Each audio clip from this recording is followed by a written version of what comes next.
At 6 o'clock, we'll call the meeting to order. Welcome, everyone. Item number 1 on the agenda is public comments. Do we have more public comments? I only have 2 so far. Mr. President, could we possibly skip down to number 2 to swear in our 2 recruits? We're required to have public comment before any agenda item, so that's fine. We can do that. We just ask the public if they have any public comment on these swearing in items. So they have to have the opportunity to get public comment. So as long as nobody has public comment on these swearing in, then we can go ahead and do that if desired.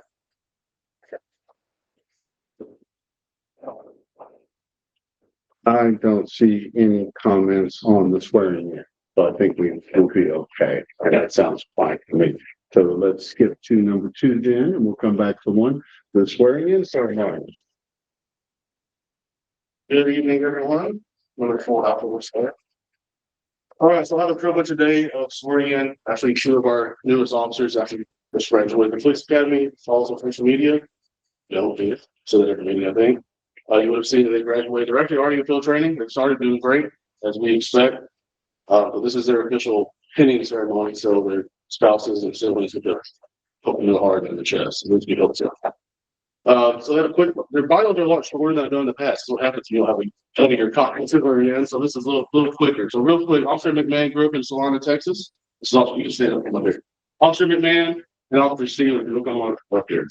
We're talking about myself. So Officer McMahon grew up in Savannah. She actually worked with the Denton County Jail for a bit in Bookkeeper. Then decided she wanted on the other side of the window, I guess. And so part with us is, as you know, we have a very high standard that discusses everything that's sourcing on it. And again, these individuals here met those standards. So we hired Mia on, and she went to the academy and did exceptionally well. Here she is. So very fit fire. Officer Stevens grew up in Illinois and became a Texas employee in 2019 with her husband, Riley, who's in attendance with that. Look, Oak Point where you are, right? Yeah. So Riley's not at Oak Point. So she didn't heed the warnings of her husband and tried to become a police officer. So prior to the academy, she has her associate's degree in science. And that's your bio. That's pretty much it. That's the gist of it. All right, so what we'll do with your statements, you've seen these before. They are legitimate. They have the so this will be their ceremonies where you hear your years. You will stand right over there for me and look out. Just face me, raise your right hand, or repeat after me. I state your name. I, Ian McMahon, Do you solemnly swear or affirm do solemnly swear or affirm that I have not directly or indirectly paid, that I have not directly or indirectly paid, offered, offered, promised to pay, promised to pay, contributed, contributed, promised to contribute or promised to contribute any money or thing of value, any money or thing of value, or promised any public office or promised any public office or employment or employment for the giving or withholding of a vote for the giving or withholding of a vote at the election at the election at which I was elected at which I was elected as a reward to secure my appointment or confirmation, to secure my appointment or confirmation, whichever the case might be. whichever the case may be. So help me God. So help me God. All right, perfect handling speech. I have a very comment. It's gotta be my fault. Everyone. Go. All right, one more time. Right hand, repeat after me. I state your name. I, Ian McMahon, Do you solemnly swear or affirm do solemnly swear or affirm that I will faithfully execute the duties that I will faithfully execute the duties of the office of police officer of the office of police officer of the state of Texas, of the state of Texas, and will to the best of my ability and will to the best of my ability preserve, preserve, protect, protect, and defend and defend the Constitution the Constitution and the laws of the United States and of the state. and the laws of the United States and of this state. So help me God. So help me God. Congratulations. Thank you.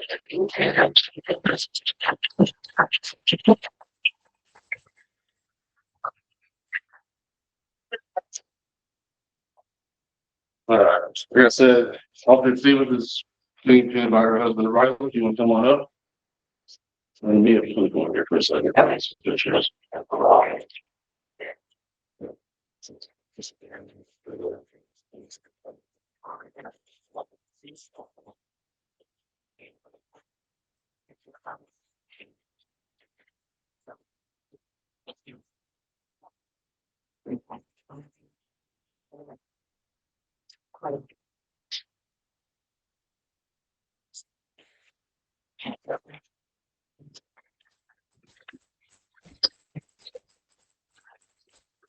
Guns.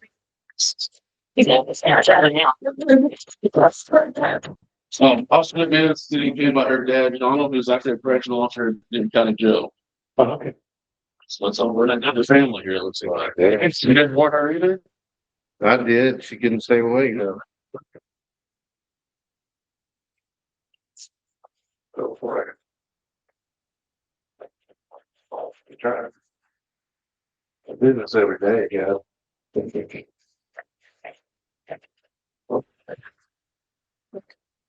Y'all got whole punch?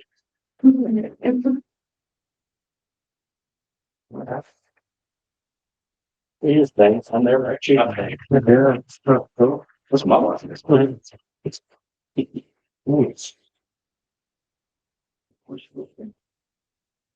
there you go.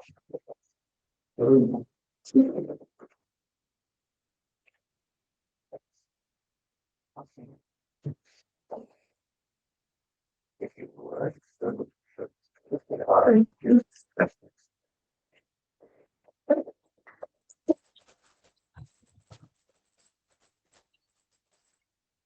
Second from that.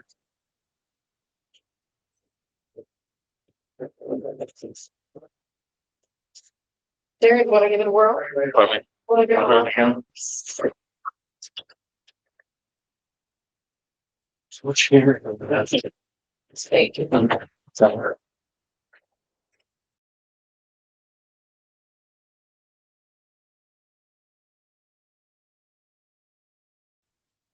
All right.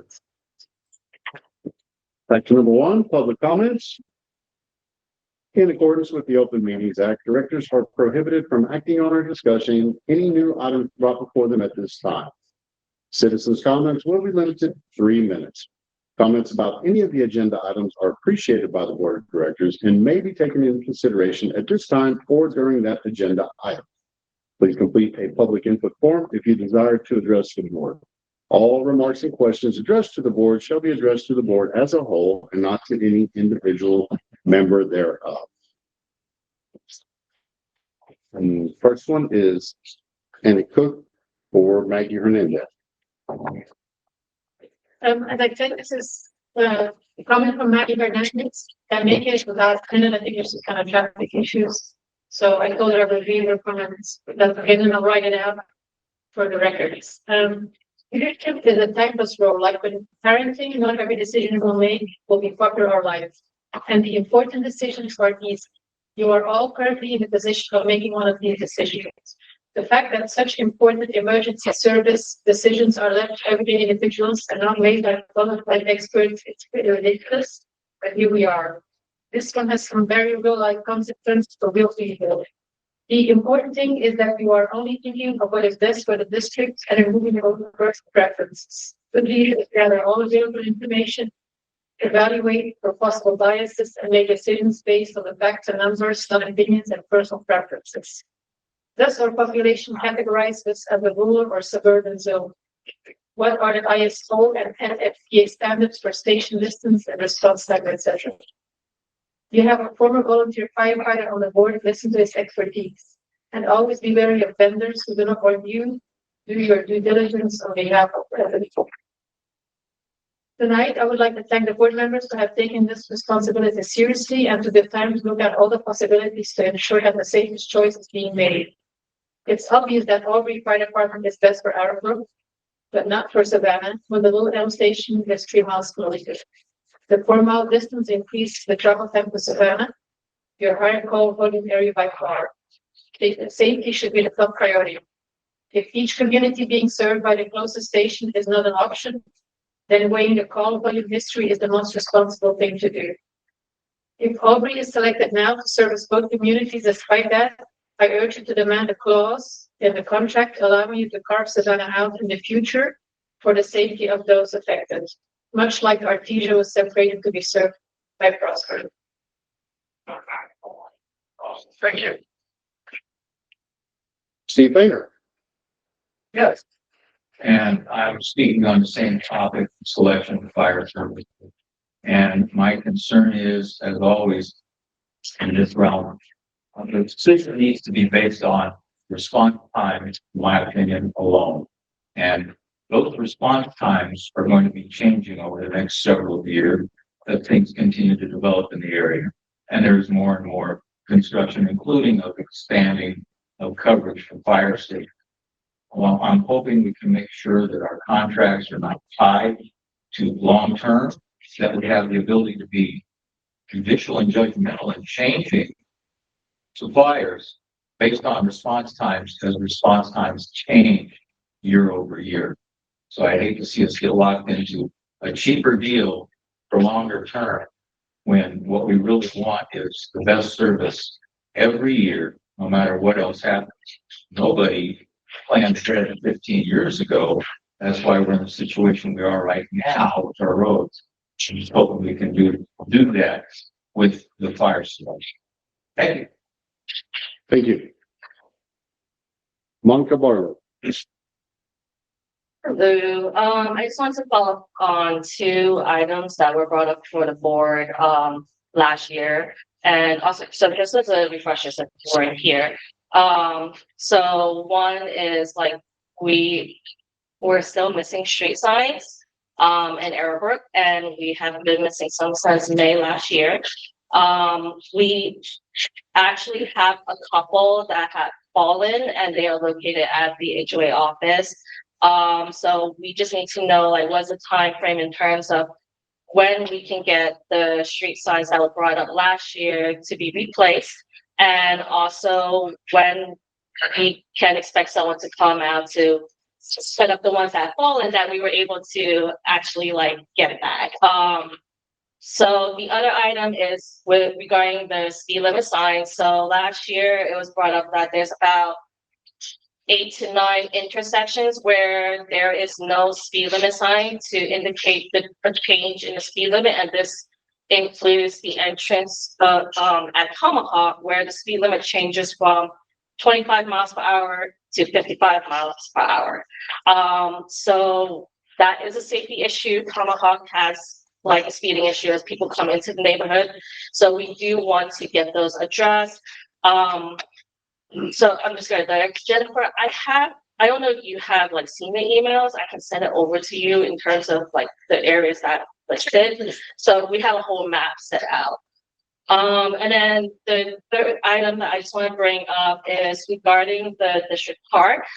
So our HOA has received a number of complaints regarding the maintenance of the district park, in particular, the trash cans overfilling. So we are asking if like Elmridge would be able to increase the maintenance schedule for the park, because that they say that it's like regarding like after games, but I don't know if it's like after 380 sports. I don't think they're in season right now, but it's like in terms of other clubs coming into the neighborhood, like it's a public park. So if we can get a more frequent maintenance schedule going on to clean up these trash cans, that would be great, because it just looks bad, especially since a lot of trash cans are by the children's playground. And that's it. Thank you. Thank you. Alicia Paisley.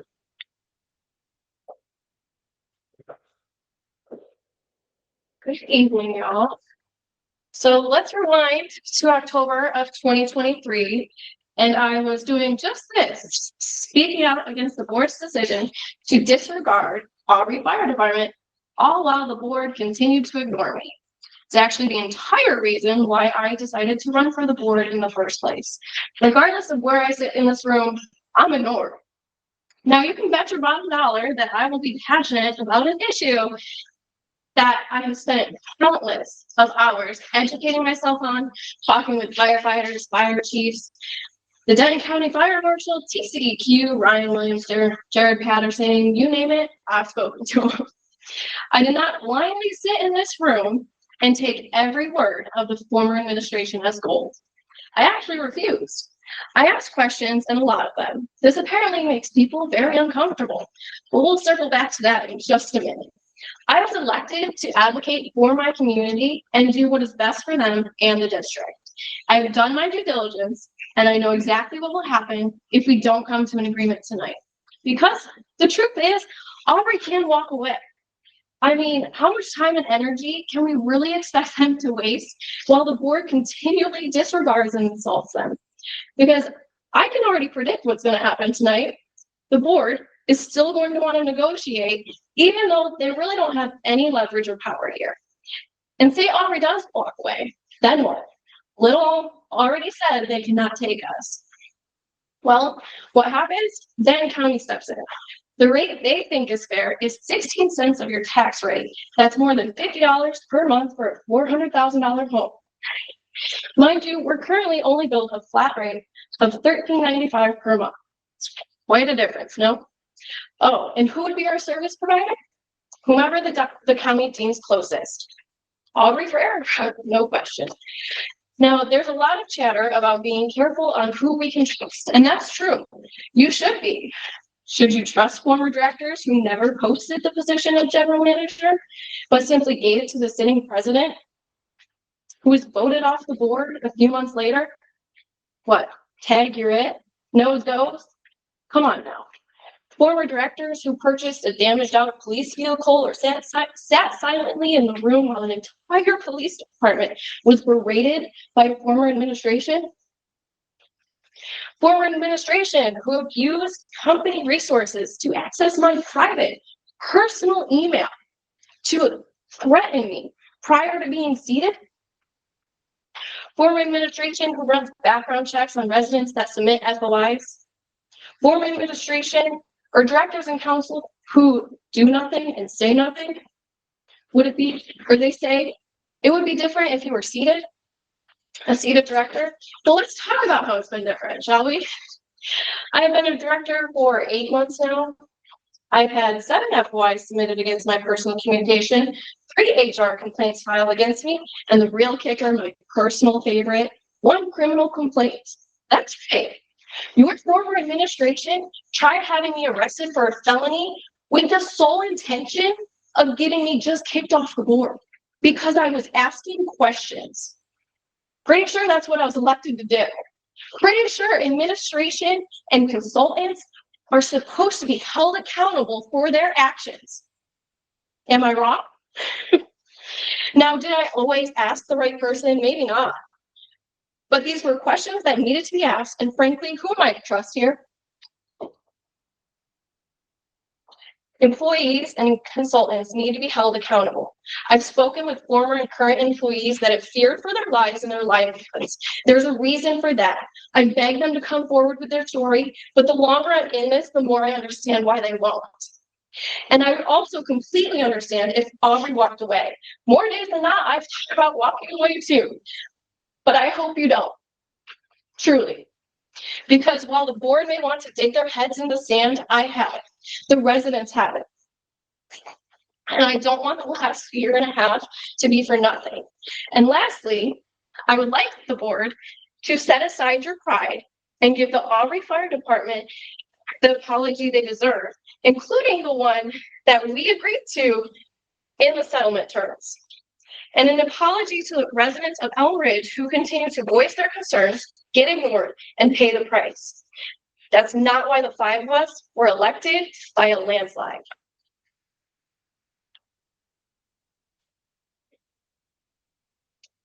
Wow, thank you.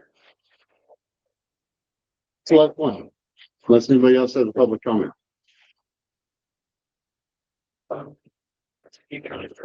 Yes, sir, Mr. Gippers. You can fill it out after you're done. So, Chuck Gipper. I'll let you all go ahead with their. Okay, well, Go ahead, John. basically, I just wanted to speak to you for the fire station. It is a complex situation. And, we need to evaluate every option here, make sure we're doing the right thing for every community. Both Geraldine and staff, and they may have different solutions, I don't know. I don't even know if that's top, to work with different, fire stations for service.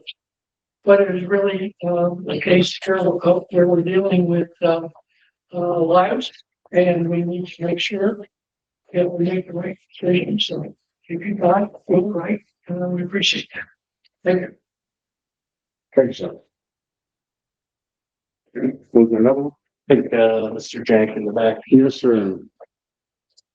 Hey, our forms are, 2 minutes late. So board, just also, thank you, sir. You guys have 3 communities that you gotta deal with. So my name is Gail Jane. I'm the HOA president for Artesia.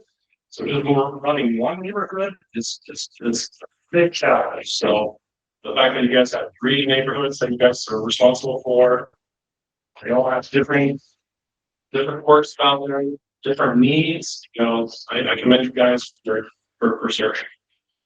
So I also want to say thank you for putting out that.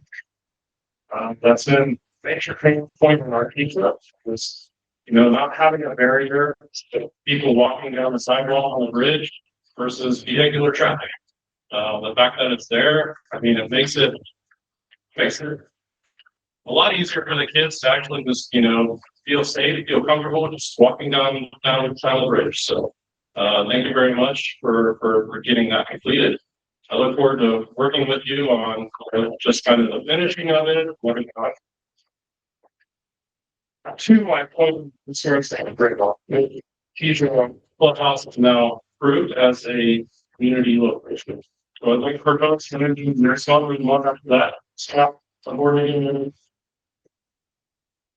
They give you the opportunity to pass the work paper and carry it to it. Hopefully we'll finish that. Of course, at least festival here see what we were up against and like things together.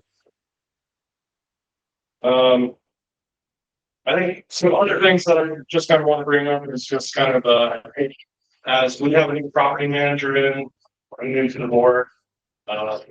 Not sure what the process is like on street lights and things like that. So that's first one. I don't know if that's just working with you to kind of get some people in place and stuff like that. So I think we have been submitting tickets, but I don't know if that's the right process for just your coaster or what have you. The other thing I'd like to work with you all on is just the cooling of water in specific locations. When vehicles go down the road, you're going through some massive puddles, especially on our Artesia Boulevard right before you get to the bridge. So I'd like to work with you guys on that as well. Anyway, thank you for all you guys are doing. Appreciate it. Thank you. Are there any more public comment? Do I have a motion to close public comment? I'll make a motion to close public comment. Wait a second. Second that. All in favor? Aye. Next item is the consent agenda. Directors, have you had time to review the consent agenda? Yes, I think there were 2 corrections to the meeting minutes, so I just want to be sure that everybody looked at those and they were good with that. Yeah.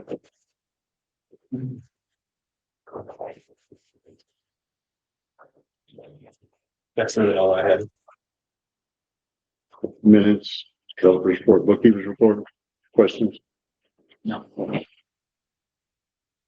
Do I have a motion to approve the consent agenda? I'll make the motion. Is there a second? Second. All in favor? Aye. Any opposed? Item 4, discussion regarding future fire protection services for Arrowbrook and Savannah. Taking of cleaning related out. So at the last meeting, the board had talked about the consensus that property would be serving Arrowbrook, but there was still some questions from the board on the services from Aubrey or Little Elm to Savannah. The board had some questions. They posed those questions to me. I forwarded on to Aubrey, Little Elm, and I sent you the response that Chief Slaughter provided. regarding, service times or response times, that in your, OneDrive as well. And so at this point, you know, with the awful contract, if the board chooses to go that direction, we will it will be an amendment to the current contract. If we just amend the current contract, then we don't have to go through the TCEQ to get approval from them on a new fire plan because it is the same contract. And so, you know, what we're looking for tonight is a vote and a commitment from the board on the direction you want to go, with the idea that if it is Aubrey, that over the next month, you know, I can hash that out with their attorney, just how we're going to frame, you know, pose that amendment and tie that into the current contract. So that's where we are tonight. Are we free to ask Chief Slaughter a question or two? Yes, you can address anybody in the public. Yes. Chief, I think you guys do a great job, despite all the, you know, everything that's going around social media. You guys are great. The one comment that I think I got from a lot of Savannah residents, and I don't have an answer for this, so it makes me a little bit nervous, is 1385 is going to be widened at some point. It may be closed down. How do you guys get to Savannah? Okay, a couple of things there. One, we deal with construction projects every single day, and I can imagine we're going to for the next 25 years.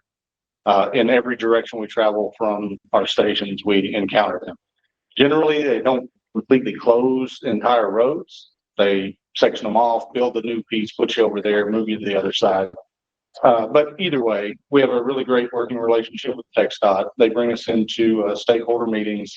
And if they're going to completely close something, like they did with the intersections along 380, we were in those meetings a month ago talking about what the impacts would be, how we would handle them, without knowing the specifics, talking entirely in hypotheticals. We would either go the back way, Windridge Boulevard to Fish Trap and come in that way, or if we couldn't access Fish Trap, we'd go further down and come in. If we felt like there was going to be an extreme delay, we'd call on one of our mutual aid partners. That could be Prosper, that could be Little Elm, it could be Frisco. We could use our other two fire stations. We now have Fire Station 3 running out of a temporary location. So we'd have a lot of options every call, regardless, no matter where it's at, no matter what the call type is. Those decisions are made on the fly in the moment. The decision to turn left or right is based on traffic at the time, road conditions at the time, things that we know are happening.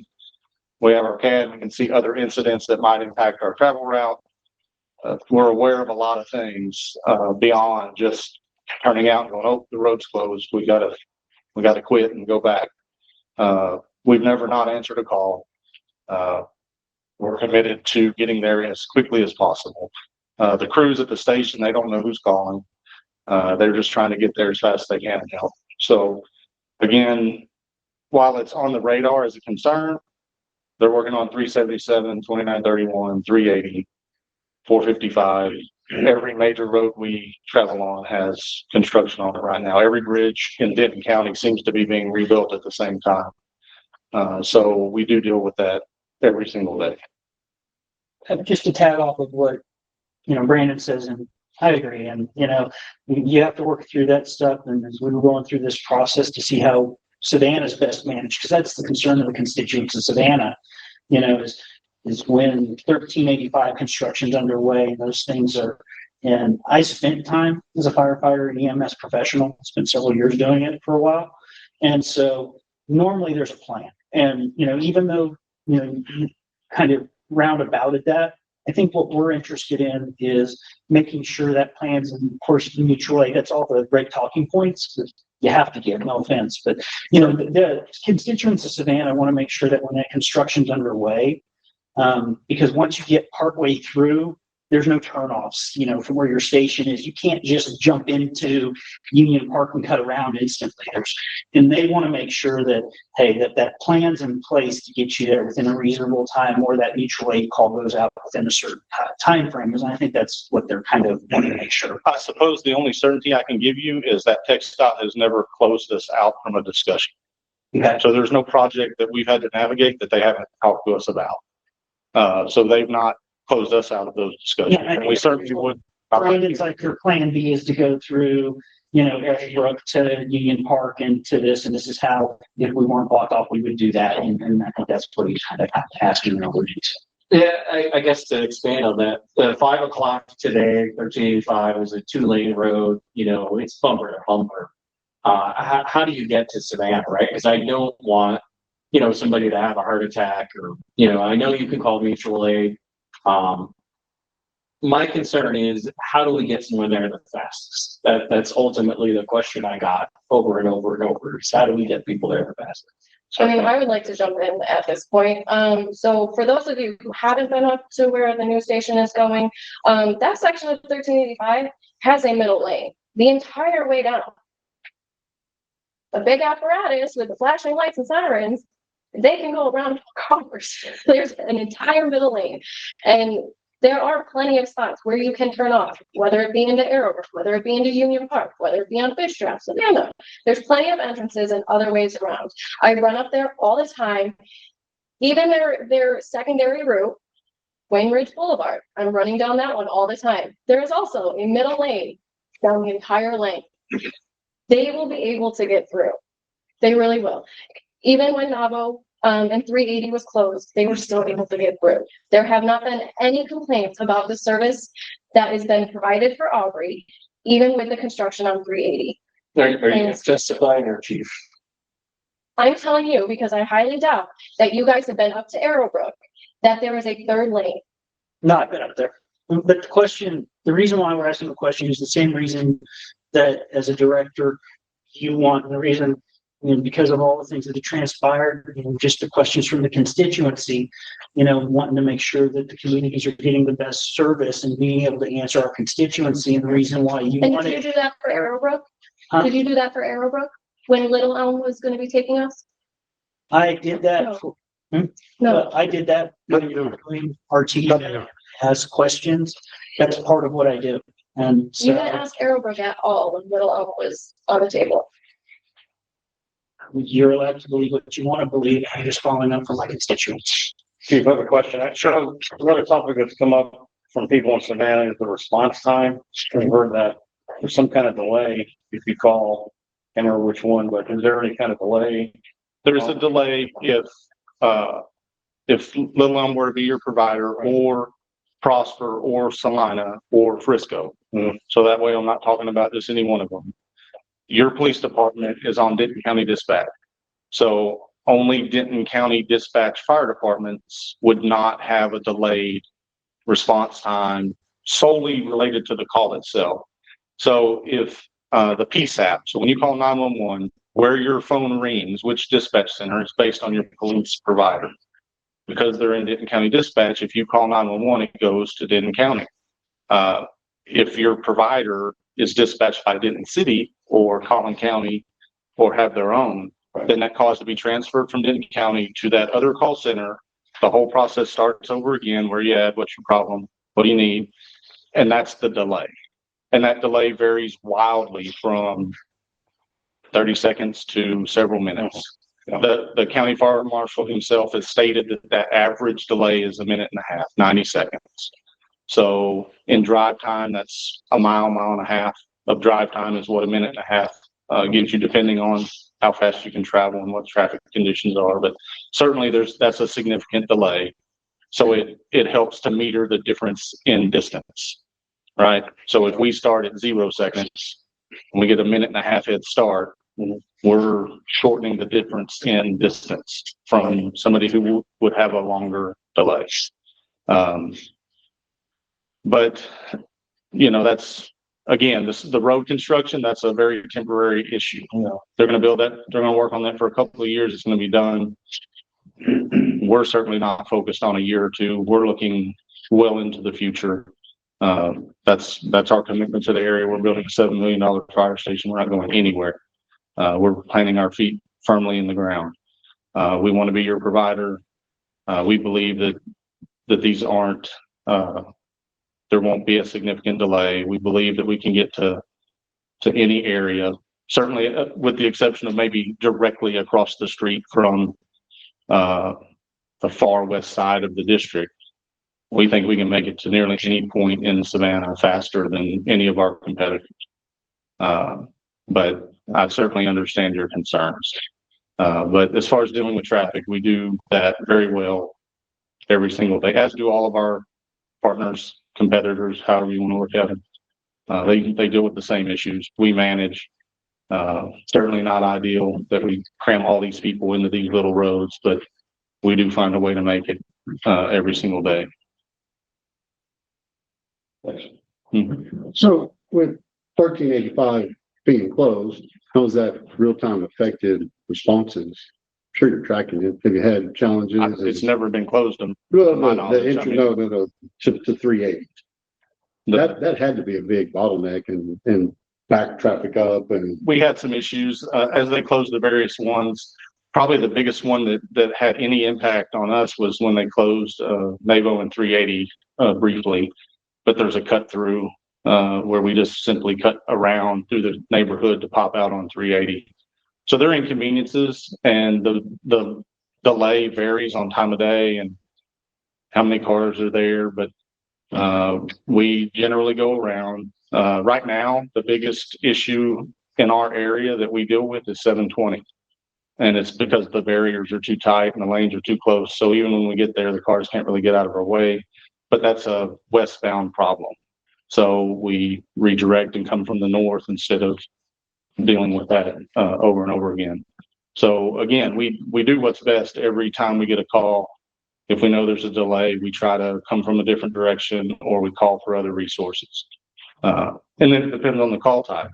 If a house is on fire, you're getting 6 or 7 apparatus. They're coming from all different directions. It's not just one singular vehicle that's dealing with one singular traffic problem.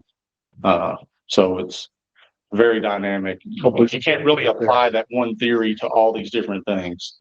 Will there be issues with traffic? Absolutely.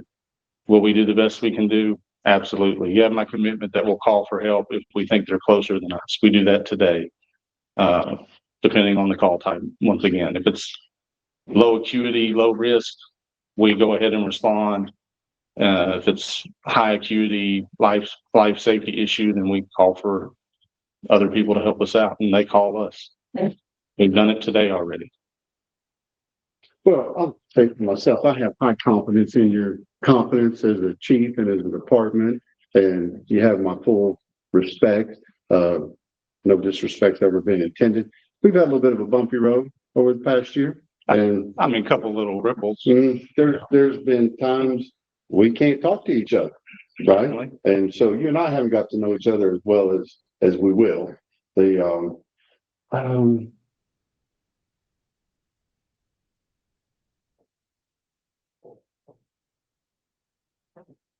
Okay, you've been real good. Your communication, your patience with us. Last month, I thought we were about ready to vote, and apparently we weren't. And I'm not going to ramrod something through these guys if they're not comfortable. We have to have a consensus. It's a board. We have to work together. And I hope you understand. Just wasn't ready. Maybe it is tonight. I think we'll find out here in a minute. More questions for Chief? Yeah, Chief, I appreciate you coming up. Thank you. Thank you. Thank you. Having said all of that, I do agree with Director Pacelitz. We did check out Little Elm and they're not interested. So at this time, it looks like Aubrey is really our play right now. Is the carve out a possibility? Yeah, we can talk about that with, and so the audience knows, when we originally entered this agreement back in 2009, I think it included all 5 Paloma districts, Providence Village, and Savannah, Arrowbrook, and the future Artesia. That contract was eventually amended to acknowledge the fact that Artesia is so far east of here that at some point there may be a fire department that is better suited to serve. And so a few years ago, we carved Artesia out of that, and they went to the Prosper Station that's right next to Artesia. And so I could talk to Aubrey about that. I know that they do have to make facilities commitments, equipment commitments, vehicle commitments. And so, that may impact, the price or something like that. I don't know, but I can definitely have that conversation with them as far as giving a carve out. It was mentioned in three of the comments and it hadn't really occurred to me. So at least worth discussing. That's what I was. So you do want to be our provider. You're not mad at us. I'm not mad at you. Okay. It's all this business. That's it. Okay. Because didn't mean to make you mad. It is business. It is business. It's okay. I was gonna say, I think looking at a potential carve out may be something, we don't know what the growth, everything's growing north. And that's where you're building your station north. We don't know what you're gonna pick up in 5 years. We know there's a lot of houses being built up there. And, I think we need to be particularly cautious with the communities as well. We know they're always gonna be able to serve Arrowbrook based on proximity in an extremely timely manner, but based on future commitments and growth up in that area, there's a potential that Savannah and how that proximity, lines up and what you want to service in your future may not exactly coordinate and line up. So I think that is something as a potential discussion in the future based on the current circumstances and with the amount of growth up north. Honestly, the carve out doesn't really do anything for me now. I'm more concerned with 1385, honestly. And once we get past that, I don't have any concerns. It's just when they work on 1385, how do we get people here? That carve out doesn't really help. So, and based on what we heard from, when Little Elm got back with us on the Savannah portion, it became just a matter of getting the questions answered from constituency. So what will we be voting on tonight? Well, we don't have the amendment drafted, but I would like to demonstrate to Aubrey that the board is committed to moving forward with them. So a formal vote to move forward with Aubrey with the idea that, we do have to draft an amendment. I think that myself, Aubrey's attorney are pretty on, we have the idea of what the amendment's going to look like and what those terms are based on the proposed, the draft contract that we have that's similar to Prosper. We would just be tying that one into an amendment to the current contract. And so I think just that commitment from the board to move forward with the idea that bring that amendment for formality to finalize it at the next meeting. What about pricing though? If the pricing was proposed, the 1, 2, 3, 4, 5 years of the contract, if you want to authorize a committee to negotiate that price, go with the price they propose. It's completely up to the board how they want to handle that. So we are currently paying $13.32, and that runs through the end of 2025. and we've got some savings from that already. There was some savings based on the proposed rate from Aubrey a year and a half ago. They proposed to within a contract extension to bump that to 1750. And so over the last, for 2024 and now 2025, we've locked in that 1332. So there has been savings for the resident, for the district over the last 2 years with the contract they're currently under. but that's TBD, right? We have to work all that out. Yeah, well, the price is set right now through the end of this year. And so, they have proposed the pricing for and a stair step up the next 5 years. And so, if we want to negotiate on what that's starting, it would be starting Jan 1, 2026. Then, that's a discussion we can have for them with it. Very well. Someone ready to make a motion? I'll make a motion. I'll make a motion that we go ahead and move forward with the Auburn Fire Department getting our attorney and their attorney to begin work on amending the existing contract. And we can put Felicia and Brandon on a team to negotiate pricing Because, last month Chief Slaughter said that was a starting point, and so we can see if there's anything there. So Felicia and Brandon as a committee to negotiate pricing. And it's Aubrey and, excuse me, it's Airbook and Savannah. That's correct. Yeah. I'll second the motion. All in favor? Aye. Aye. Any opposed? Motion passes. Congratulations, Chief. Thank you very much. I know that he wanted to kind of talk about the monthly report and see if you guys had any questions, so he doesn't have to stick around. I'm trying to put my daughter up from acting class if I can get out. Oh, I'm sorry. Surprise her. So do you guys have any, I mean, do you want to go through the data? Sure. I guess that's okay if y'all. For December in Arrowbrook, we had 28 incidents, 43% fire, 57% EMS. In Savannah, we had 39 incidents with a breakdown of 38% fire and 62% EMS. And the naval station was staffed at 5 personnel or higher every day of the month.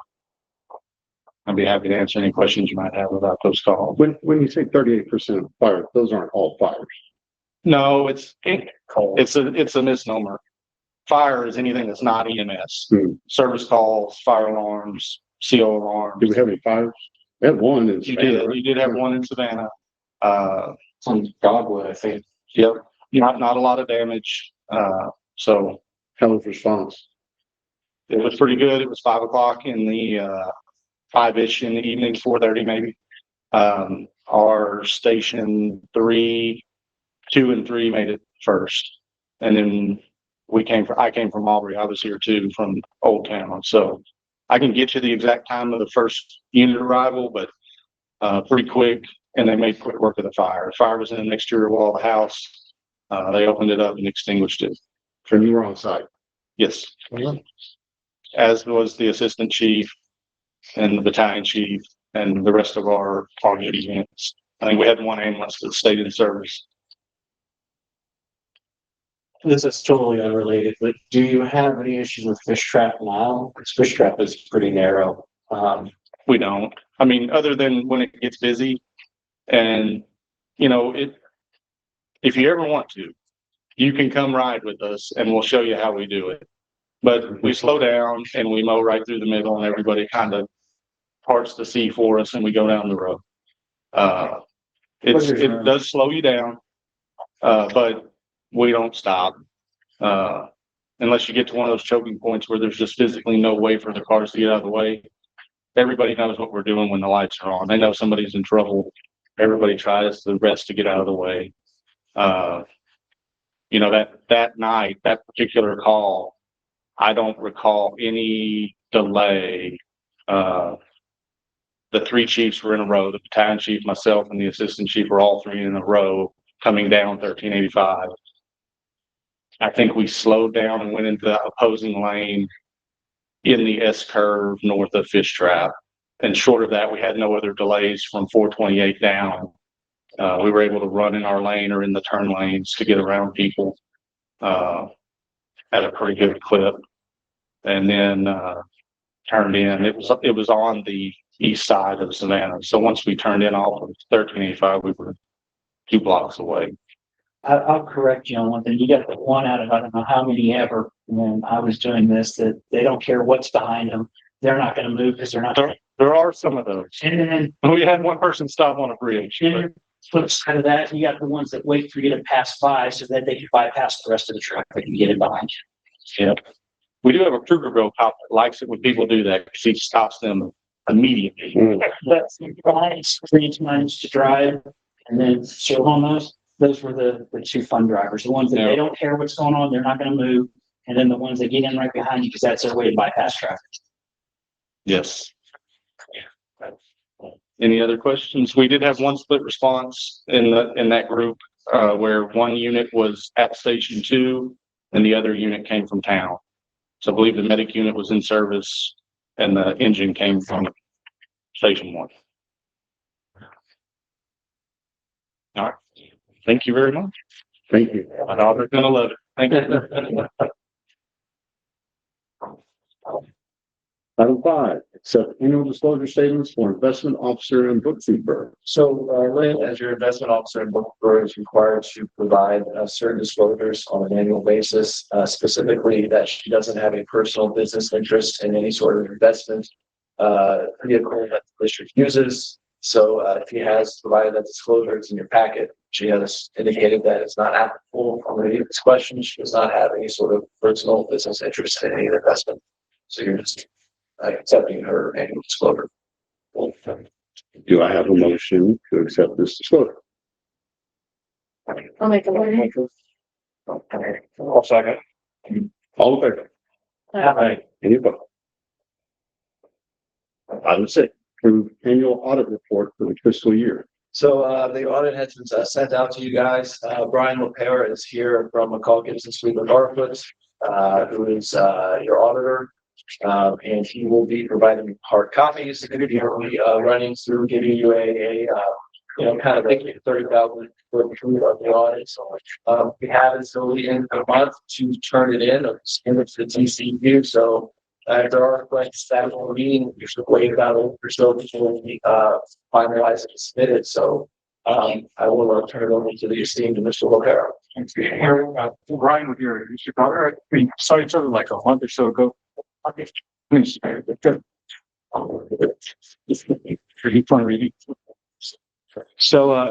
you look at the report together, and I think there's some new board members, so this might be the first time we're looking at it together. So just let me know if you have any questions. But if we look at the report after the table of contents, first thing we see is a page that says independent auditors report, and you'll see there's a section there that says opinions. So here we have a non-modified audit opinion. So that's the audit opinion you want to have for this financial audit report. And you'll see after that, you'll see information related to the basis for the opinion. There's also a note about changing accounting estimates. And there's a footnote in the financial notes that we'll point out as we go through the report. Additionally, you'll see on this page responsibilities for management. So your responsibilities in working with us to prepare this report.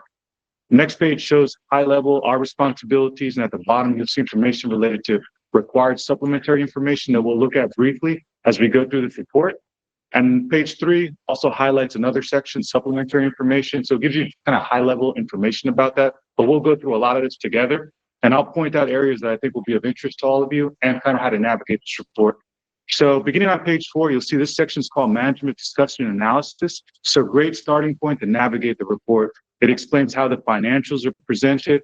You'll see that in the middle, it talks about government-wide financial statements, which is what we're used to seeing in the private sector. So long-term, short-term information put together.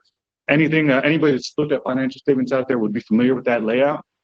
Below that, you'll see a description of fund financial statements. So typically what you see month to month, your bookkeeper report, related accounts grouped together. So like your general fund, debt service fund, capital projects funds, and usually short-term information for all of you to make decisions on behalf of the district.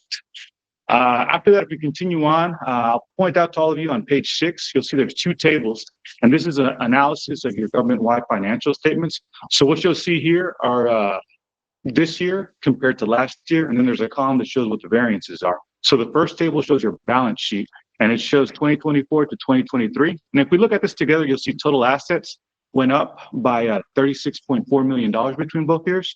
If you look toward the middle, you'll see there's a total liabilities line item. That also went up by $25.6 million. And then near the bottom, you'll see total net position. That went up by $10.7 million between both years.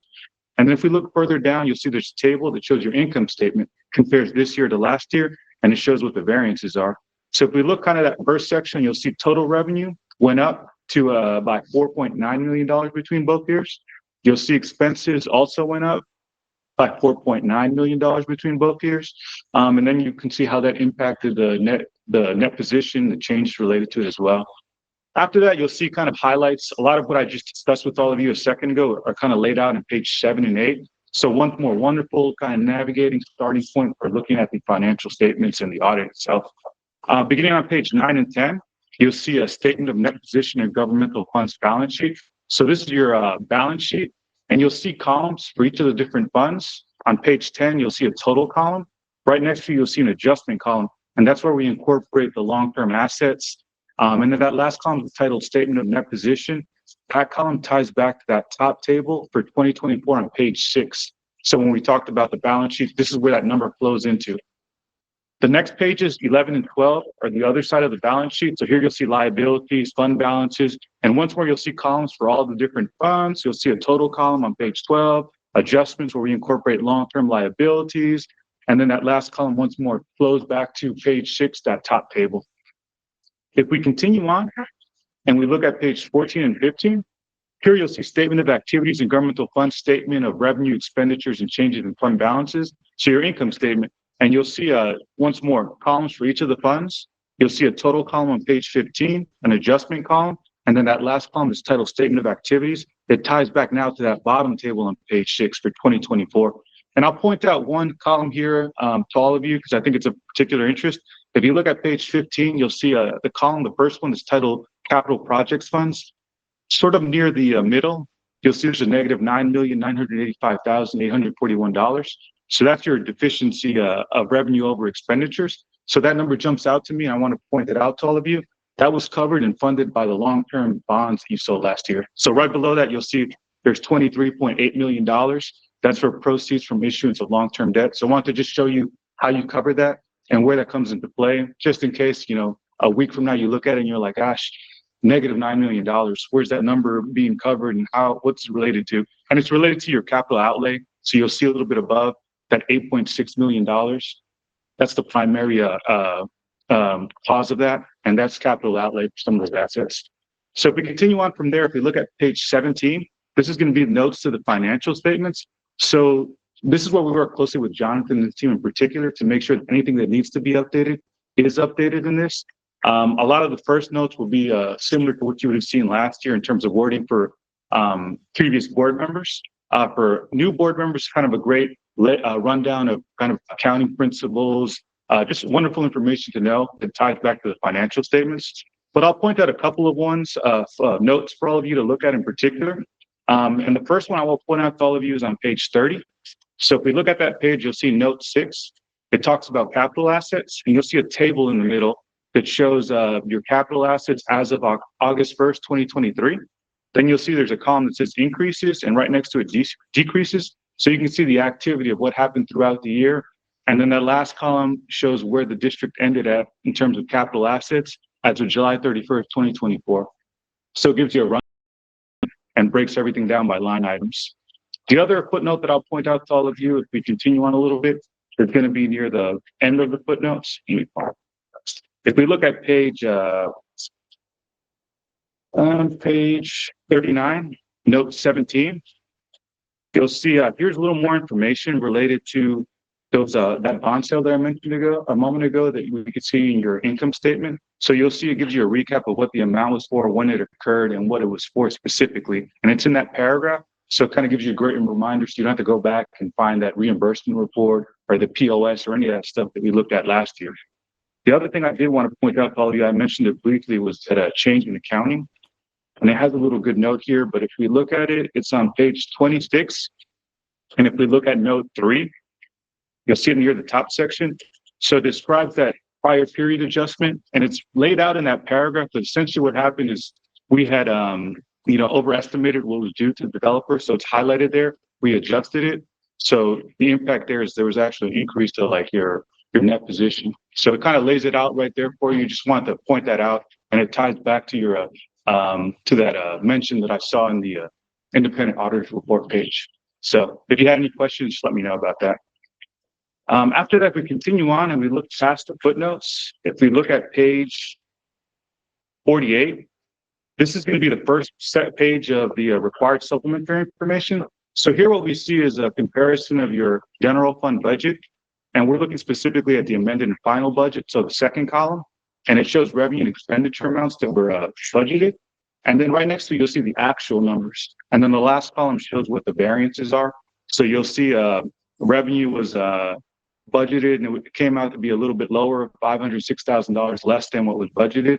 But if you go a little bit further down, you'll see expenditures were lower by $7.6 million than what was budgeted. So just kind of a good kind of recap of what happened and how the district performed in terms of its general fund. And just to be clear, the difference there is because you had got the bond money, so you haven't, filled the line yet, you haven't upgraded yet, you're working on those projects. So that's why that's money in the very for it. So Yeah, and if you look at it like that, it's exactly what Jonathan said. If you look at the capital outlay line item, you'll see there was a budget of $7.7 million. So the last line item, and the actual amount that was spent was 1.6. So, and then you'll see there was a variance of $6.6 million. So once more, kind of a great tool for you to see how the district performed. And if you had that question, you can kind of see which specific line items related to that. After that, the next section, the next pages 49 and 50 show you changes to net pension liability and related ratios. So you can see multiple years of information. You can compare how it looks year over year. And then after that, the next section is called supplementary information required by the Water District Financial Management Act. And the first couple of pages, beginning on page 53 through 55, are information related to services and rates of the district. So once more, great for new board members to look at, have a sense of what the district's providing services and rates. Page 56, you'll have more details of some of those expenditures that we briefly looked at on the income statement. This is specifically for the general fund. So if you're curious, for example, what made up contracted services, here's a breakdown. Same thing with administrative expenditures and other expenditures. So just more detail for all of you to have of what makes up those amounts. After that, on page 57, you'll see a breakdown of investments as of year end. And it shows it broken out by the different funds. So if you're curious, for example, where all the investments are and for the general fund, you can see that on page 57. And then same information for the debt service fund and capital project fund on page 58. The other thing I will point out to all of you in this section is on page 60. If we look at this together, you'll see it's titled Taxes Levied and Receivable. And the first top section, I'll point out in that area specifically to all of you, I think it's of very much interest.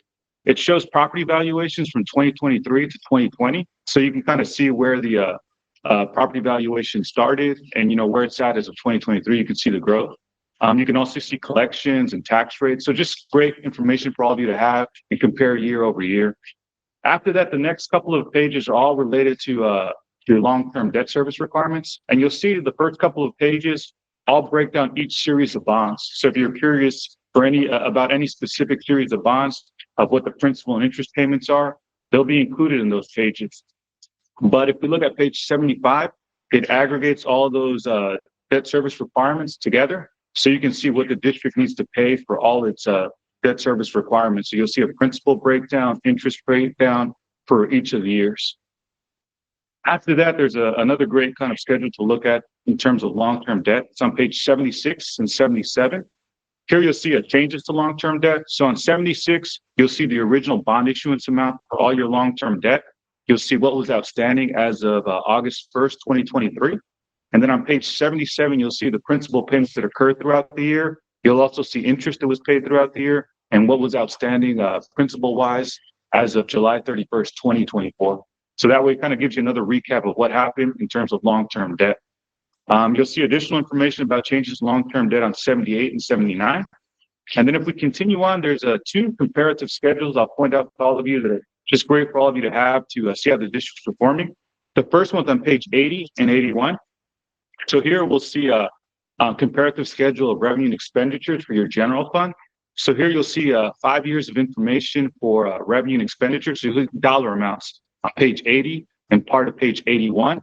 And then halfway through page 81, you'll see everything broken down by percentage of total revenue. So it kind of gives you two ways to look at how the district's performing year over year in terms of revenue and expenditures, specifically for the general fund.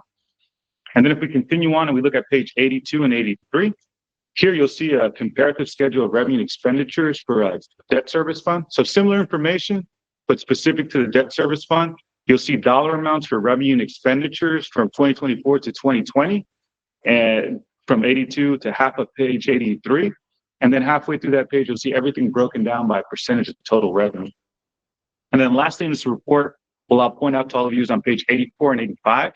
Here you see information related to all of you board members and information related to your consultants. So on page 84, you'll see information related to when board members were elected, fees they incurred throughout the year, reimbursements, their title. And you'll see similar information on page 85 for your district consultants, when they were hired, their role for the district, fees they incurred throughout the year. Just kind of a good recap of all the team players for the district. And with that, I know it's a lot of information, but kind of as a recap, the independent audit report right after the table of contents showed this an unmodified audit opinion. So the audit opinion you want to have. After that, if we look at page 4, that's going to be your management discussion section. So for new board members and even existing board members, a wonderful starting point for the audit report. It navigates how to look at the financials, how they're put together, gives you a recap of what happened this year compared to last year, and essentially gives you similar analysis to what we just went over together in those couple of pages. And after that, there was that page that we looked at in terms of property valuations. I believe it was page 39. And it gives you just a great detail of what the district has grown to between 2020 and 2023. I think what page is that on? But that page is great information for all of you to have. And like I said, if you have any questions about any of this, feel free to let me know. We can definitely go into any more detail that you need to, or even offline if you want to go through any of this information, just kind of understand maybe the underlying numbers. Does anybody have any questions I might be able to assist with? So, late this afternoon, I sent my comment back. Apparently, I have reviewed a previous version, not the final version. So there's a couple of my comments were not applicable, but I did ask comments on the fire plan to update the amendment that has been entered into already through 2025. And then I also updated the costs that you pay out for Trinity for fixed costs per year and also your volume charge. So I made those changes and also updated the rate order for states on all those pages. So I don't think I have any questions for you, but I read through a good bit of this afternoon, and I guess I was just curious, how does the public get this when it's approved? Because there's a lot of good stuff here about where the police department gets funded and our fire contract and how much tax revenue we've got. And I mean, this is like the Bible of information. yeah, once it gets approved, it goes on those website. Okay, so they can find it on the website. Yeah, so once once we get it filed, TCQ accepted, it's finalized, then it goes onto the website. And you should be able to find past years there as well. And I was very pleased to see that pension liability is actually in a good spot, because every time you hear pension, it's like it's underfunded and always bad. But Chief, you're good. The bond payout schedule, is there one of those where it's combined? Yeah, so that page, I think it is, let me find it for you. It should be the last page of that section. Can we get graphs? If you look at page 75, Pictures of Pete. and I think this might be what you're looking for, and let me know if this is it. Yes. So here it aggregates everything together, principal and interest payments. And then if you want to, like the prior pages, break everything down by series of bonds. So that way you have a sense of, is it road, refunding, utility? It's more linear than, I thought we were front loaded on this thing, and in 5 years we'd have retired a bigger chunk of it and kind of go 11, 10, 9, 8. It doesn't, had an idea in my mind that it was more front loaded. And it might give you a little, like, if you go into the details of those other pages, it'll probably give you a better sense, since they're not all at the same time. I think there's some that are pretty, where are they at? This is what I want to see. Okay, yeah, because I think if you look at 2014. Kind of like an amortization. Yeah, for a yeah. house. Unless you issue more bonds. Yeah. It keeps going down unless you issue more bonds. And I think what throws us off a little bit is because you have a series of bonds that are like 2014, different periods, lower interest rate. So, and all of a sudden it goes through, I think, 2024. So I think schedule makes it a little bit look not the way you think. But I think once you look at the individual schedules, it'll fall more in line with what you're thinking. I just want to pay it off. No, I hear you. Yeah. Any other questions I might be able to assist with? Jonathan, did you double check on page 39, the Artesia rate too? Because I 1675, I thought they were at 1750 for 2024. Okay, I'll check that. It is because I did change it on, where it talks about it on page, I caught it on the rate order page on 53. I changed that to 1750, but I didn't change it there. So I think you're right. we'll change that. Yes. Thank you.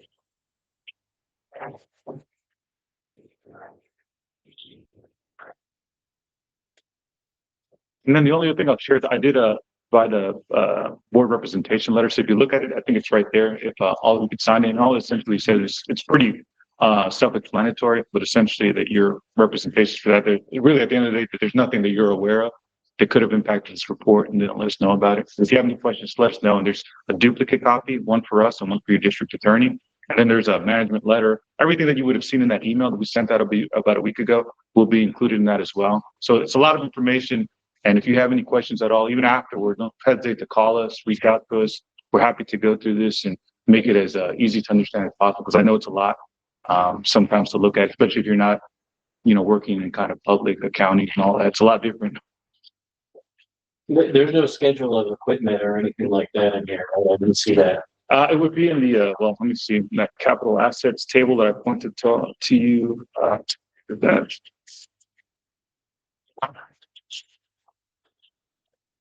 You look on page 8, I think, Brandon, the capital asset it talks about. So if you look at page 30, 30, note 6, if you look, it's not broken out like specific like line items, but you'll see there's vehicles and equipment, capital assets, like in the middle, it says capital assets subject to depreciation. So you'll see it grouped together, recreational facilities, and then you'll see the accumulated depreciation below. But we do have a schedule, like we do a capital asset binder that lists out, depending on what the cost is, individual like vehicles. That's what I was looking. Yeah, we do have that. It wouldn't be in this because it could be pretty massive. So we have like a schedule, but if you're interested or you have anything particular you want to know about, let us know. We're happy to go through it and it'll have that type of detail, especially if it's pretty large vehicle. I mean, it might not have something that's pretty small. Like I forgot what the amount is, but at a certain level, we'll capitalize it. Below that, we'll expense it. So if it was something pretty small, like for example, if it's a bicycle, you wouldn't see it like on this likely. But if it was something else, maybe like I don't know, some other vehicle that was like over $100,000, it would probably be here as an individual line item. I'll send John a note. You can send it. But yeah, that's what I was interested in seeing. What rolled into that number? Yeah, no problem. Yeah, we have that, and we can definitely go through it with you or send it to you, whatever you need. So this is our annual audit, and you're auditing the whole global, tax receipts, everything else. The bookkeeping, the accounting, things that go on in our office, how deep do you dive into that? So typically with this, it's a little bit different than maybe kind of your typical, we'll work with your bookkeeper. We'll work with them closely. We typically get all the invoices, and depending on the district, we might look at every single month. We'll look at some of the different months. We'll look at the invoices. We'll go back and trace the checks, verify that. Typically for this, we'll do the adjustments as well. We'll prepare the capital asset binder. So it's pretty in depth. It's a little bit different than, your typical maybe high level audit. Don't know specifically at what level we do that, but typically we'll go and look at like all the engineering. We'll look at all the assets that can be capitalized. We'll put a schedule together. We'll look at that. We'll look at the pay applications. We'll look at the checks, make sure they're in line. We prepare all those schedules. So it's not so much just looking at kind of a group of invoices and just high level audit. We do a lot more work for these type of audits, for this type of like clientele for utility district or water control improvement district or, kind of these special purpose districts.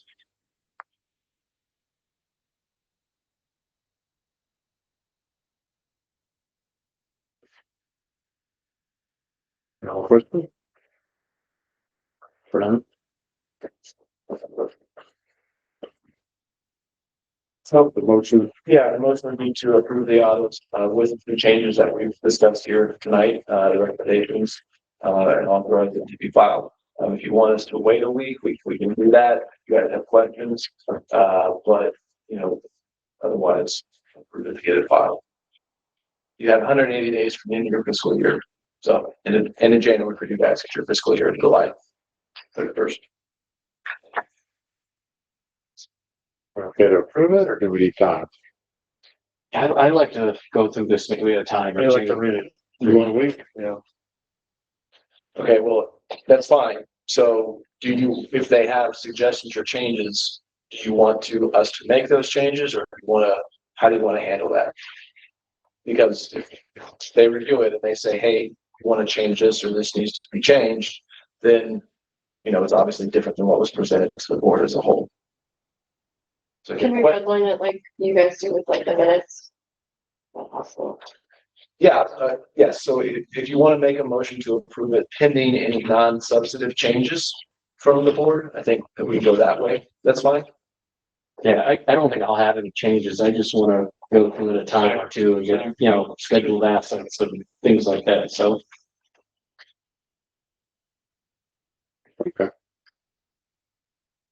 Do I have a motion? Yeah, I'll make a motion to approve the annual audit report for year ending July 31, 2024, ending, no substantial changes to the. Not substantive. Non-substantive changes to the report by the directors. Is there a second? I'll second that. All in favor? Right. Any opposed? Thank you, sir. Thanks, everybody. I appreciate the opportunity to present.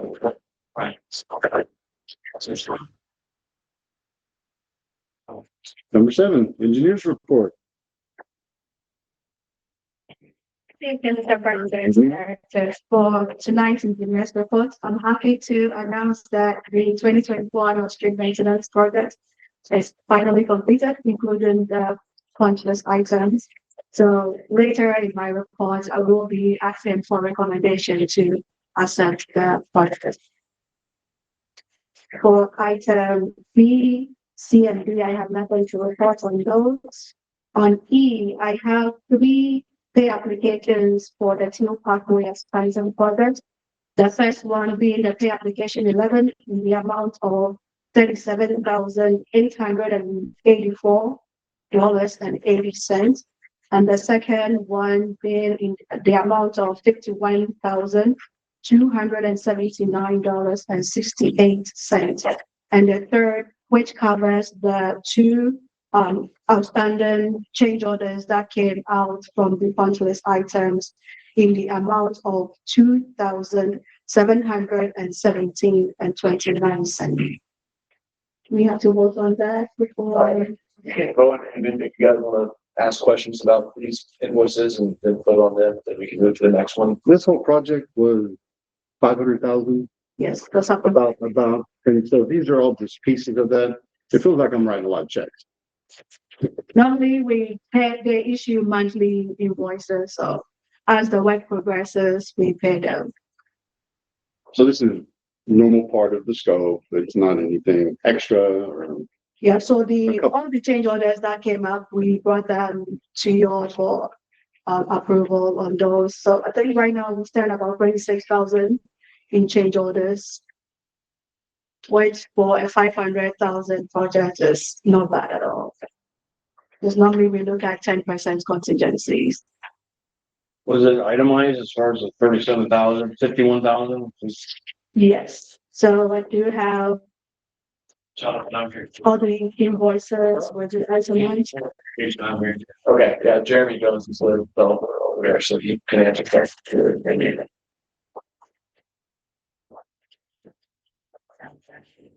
Go ahead. So all the invoices, I'm not sure if you have the attachments that were included in my report.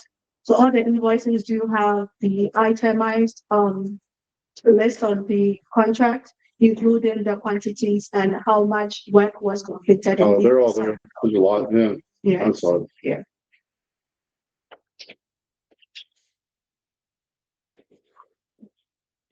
Is this project almost complete? Yes, so this is also completed. It is complete. Yeah, so one of these includes the retained, correct? Yeah. We're paying the retainers? Yes, we have the advantage. Yes, so we We're should, signing off. Okay. as we do have recommendation for final acceptance or later in my reports as well.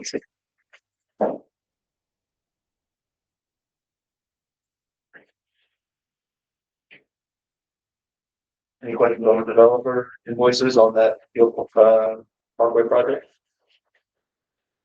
Feel like I should have about 4 or 5, but no, not really. So the motion to approve those? I'll make a motion to approve A, B, and C. Second. And so for item. The other's for a. We don't want to lump them all together. No, there's 3, sir. There's just 3? I think we're just talking about the developer who's so right now. Okay. Okay. Do I have a second? Yeah, we got a second. All in favor? Aye. Any opposed? Okay. Right, so for item 2, we do have 4 change orders. And the first change order was in the amount of $5,481.33. And that was to widen the sidewalk from 5 feet to 6 feet. Because the construction plan showed 5, but all the existing sidewalks were 6. So Town of Prosper requested they match the existing sidewalks. And $5,000 for how many feet of sidewalk approximately? Just curious. I think the sidewalk, I can double check the sidewalk fine for this yellow code. I have 390 feet. 300. Okay. So because Prosper required this, we're paying it, that's. Yeah, but Prosper has the control of your approval, is being turned over to them after the completion. And so they have sign off on the plans. And so, if they come in and make a change later, which seems to happen more than it should, then you kind of have to do it. Otherwise they don't approve your project. Yeah, it seems like this ought to be caught. That's what I was wondering. Yes. Do you know, is Prosper's minimum typically 6 feet? Because I know Little Elm, they say the minimum they're putting in now is 8 feet. Do you know? Yeah, so Prosper is similar to Salina. So the sidewalk width increases dependent on the width of the road. So for instance, if it's a 6-lane divided road, we do require 10 feet sidewalk. If it's a 4-lane divided road, it's also a 10 as well. Collectors, which are normally wider than the typical residential streets, like Teal, I think Teal is a collector, and that's usually 8 feet sidewalks, and there's residential streets at 5 feet. That's typical. Yeah, I was shocked when I heard 8 feet. I was like, what? Yeah, we do 10 on the 6 lanes. Start running over it. Yeah, so they vary. Do we have how many change orders? 3, 1, 2, 4. We have 4, but the last 2 came up as a result of the punch list item after the final work. So Town of Prosper requested some eroded panels to be removed, and we requested for a stop sign and a stop bar to be added to the driveway connection to T Parkway. There's no dollars attached to this. So the change order 9 was $292.29, and the change order 10 is $2,425. And those 2 change orders are covered in the pay application 13. No.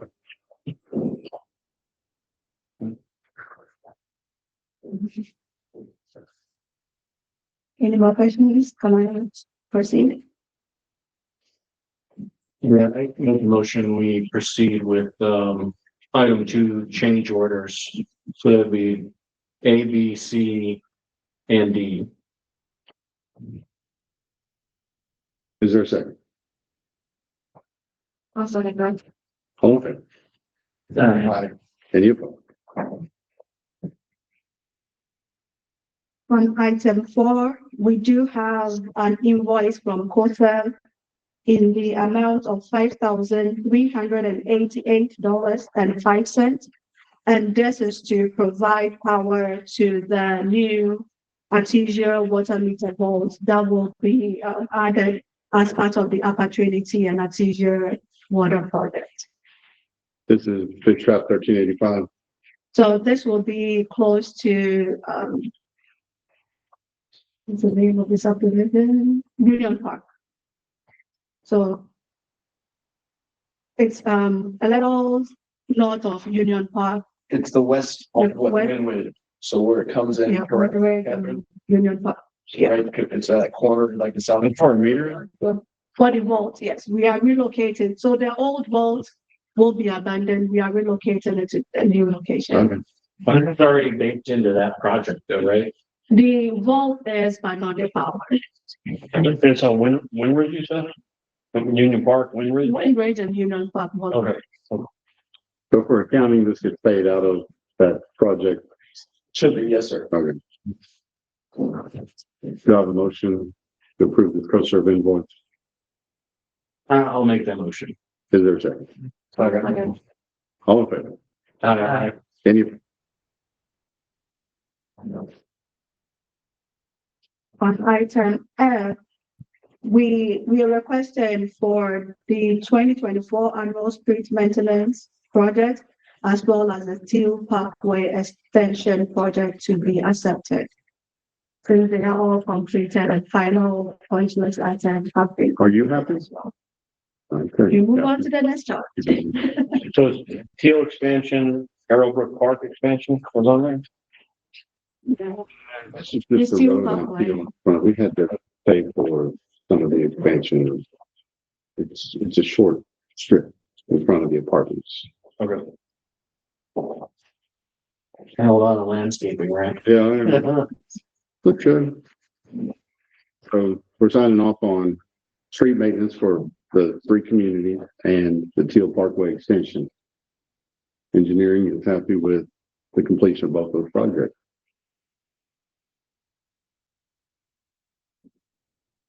Do we need to approve this? Yeah, Approve yeah, it at the end, right? Well, you can do it if it's, you're on it now, you can either do it as part of the entire engineering report, or we can do it separate here if you'd like. I'll make a motion to approve it. Is there a second? I'll second that, it's fine. All of it. Aye. Any opposed? Okay. All right, nothing to report on item G to J as well as the GIS update. For the engineering project, we are still tracking to advertise for bids for the Artesia water system, March of this year, and construction to follow afterwards in April. For the district and opportunity water, we do still have the 100% plans. We're working on the easement acquisition, which I will stay back later to join the agency center to get some direction on how to proceed with the negotiation for the 2 private properties.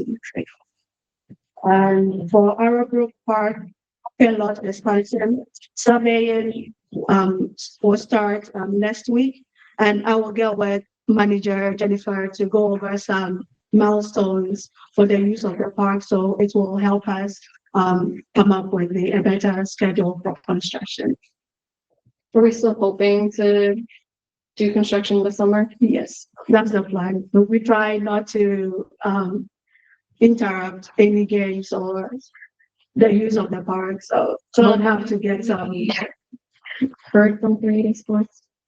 So, I reached out twice to them to get information from them on the contract that they're supposed to have. They put me off twice, but they emailed me yesterday wanting to have a call. So my comment to them was, you know, if there's not a contract that exists, then they need to cease operations until we can get that contract done. And, you know, we can get that done very quickly. I thought that would trigger them to get back with me. It did not.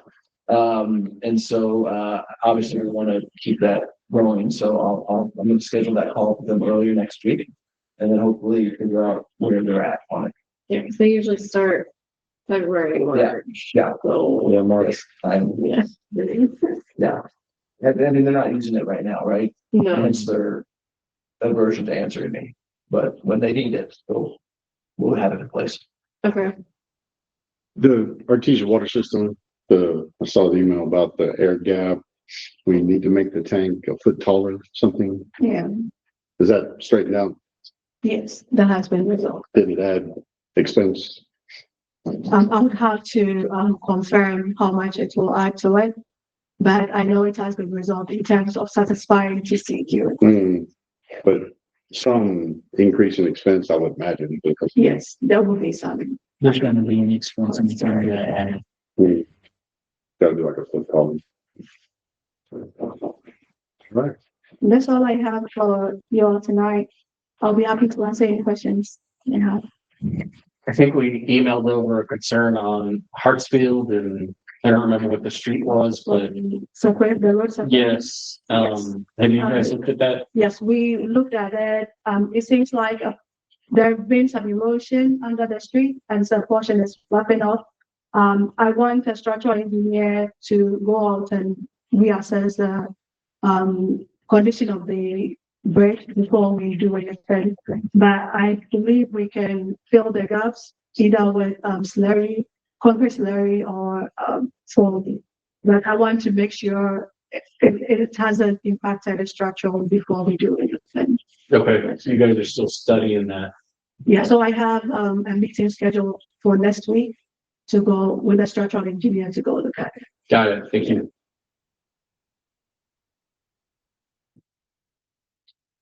Do I have a motion to accept the engineer report? We'll make the motion. Is there a second? Second. All in favor? Aye. Any opposed? Thank you. Yeah, thank you.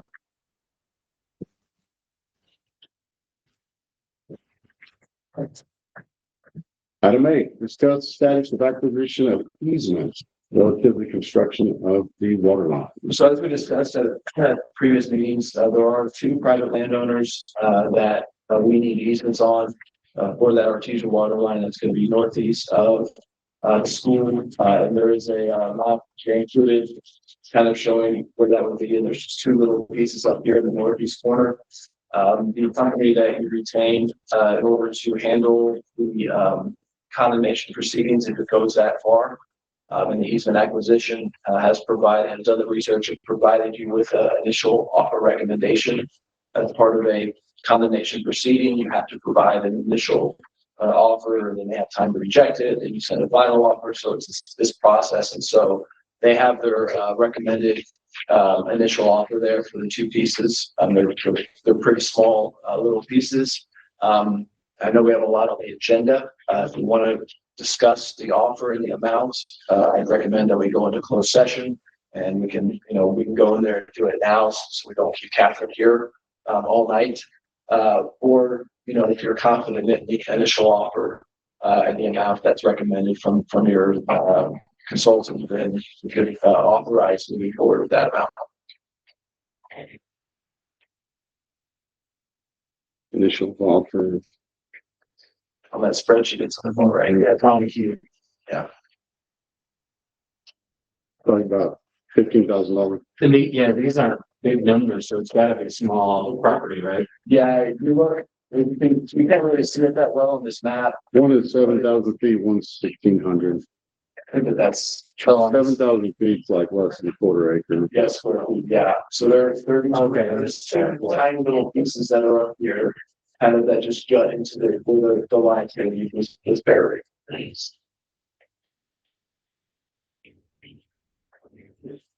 Yeah, I mean, I'm comfortable with this. I am. Okay.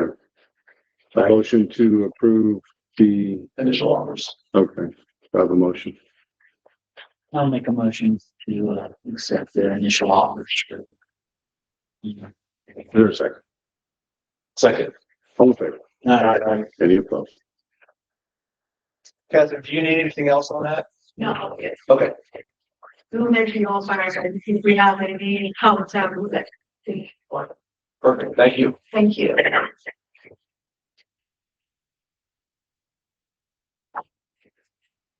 Item 9, review and approve engagement letter from Freeze Nichols for alternate capacity required. We talked about this at the last meeting, but I didn't have to turn in. This would be an amendment to the current contract we have with them to design the Artesia water line.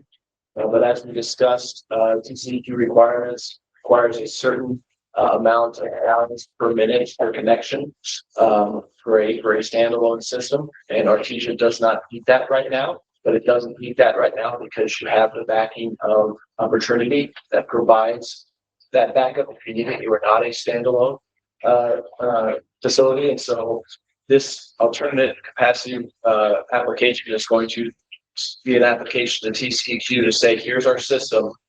Please don't make us pay $300,000 a year for water we don't need. And so you'll see the proposal is $16,000 for Freeze and Nichols here to prepare that application. And I think that the potential savings from that are worth obviously going through this process. I can't comment on the attorney because I can see you looking at me. You know, they're come recommended from Salida, and they're already working on the project, and so they are aware of, you know, the Artesia system and how it operates. Have they indicated probability of success? They've done it before, and I think that this is a pretty good. But Yeah, because we came from all the data that Artesia system's done in the past 5 years, and y'all don't exceed the subscription rate, like I think 19 times in 5 years. So they're asking for y'all to spend $308,000 a year for water you will never use. So basically, it's a 6-week block. Is where Upper Trinity is saying, if you need the water, you will have the water. So this alternate path requirement is basically freaking Nichols saying that they don't use the water, they need the water. If they do need the water, Upper Trinity has guaranteed they'll get the water they need. if you didn't have Upper Trinity filling your water tank, Yeah. then you would talk about, hey, we need to meet this requirement. But if you was low, they can turn on the spigot. So pretty good chance. We're not throwing away 16K. I mean, even if, no, I don't think you are. Even if it failed, it is still worth a shot based on what you have to spend with not doing it. Yeah. I'd rather take a chance of spending 16 to save 300 a day of the week. So I would make a motion to move forward with this for the 16,000. Is there a second? I'll second. All in favor? Any opposed? I abstained because I didn't hear all the discussion, so Okay. I think I know what you're saying. Operators report regarding Artesia utility system. Good evening, sir. Ladies and gentlemen, good evening, the board. How are y'all doing? Been a long night so far. My usual report, the first page is our pumping capacity for the month of December. It's 12.05 million gallons. The second page is the Harper Road pump hours. Third page is the Teal Parkway pump hours. The fourth page is the tower pressure, the Harper Road pump station towers, the residual of the pressures there at the system at each point. The next 2 pages are your TCEQ coliform samples required. The next page is the generator inspection reports. We did this 1 week. It was a busy week. Had a vacation. It just happens. They all ran fine. The next 2 pages are the yearly load bank reports from the PDM service for Authorized. They come in at a 3-hour full load test. So they simulate what the generator will do at a full load. They actually bring in transponders and transformers or resistors to actually simulate a power surge on the system. And these reports, what the reports are, what happened during that. The flying colors obviously brand new. They're new, They're brand new. Yeah, they did. They had ran, I think, 4 times on power glitches. Ran flawlessly. They fired right up, fired right back down. And the last page is the work done in the system. The water side was 1 check for leak, 31 days of chlorine residual checks, 31 days of inspections of water pump stations and water tower, 1 pressure concern, 2 pump station maintenance work orders. The meter division was 1 check for leak, 1 door hanger, 1 meter replacement, 15 new occupancy start leads, 5 service disconnects, 6 service reconnects, and 1 water meter accuracy check. Any questions, comments, in the report or anything? Or I don't see like the 200 rereads this month. Yeah, I actually brought Mr. Juan Ventura this month to go further into that discussion. He's actually the Savannah utility customer subject manager. So I actually brought him here for any questions y'all might have. And one of the agenda items was the purchase of some new water meters, endpoints, registers, and stuff like that. So Juan actually has some questions as well for the board, and vice versa. If y'all have questions to him, I know email was sent out earlier this week about the process of the reporting and the collection of data, money, stuff like that. If y'all have any questions to ask more detailed in the weeds, Mr. Ventura can help with that for sure. And I forwarded that email to the board, you know, and I think a lot of it is just with new personnel in the admin office. You know, how does it work with getting payments from, you know, Artesia residents to the district, to Salina? How can that process be streamlined? You know, well, what is the best, you know, process we can come up with? I think that was one of the questions that was asked. So, Instead of hand carrying Dropbox. well, yeah, I mean, whatever works the best, you know, it's been, you know, we put that contract in place years ago, Years later, 21. yeah, 2021. So, you know, if there's a better process now that we can use, then good.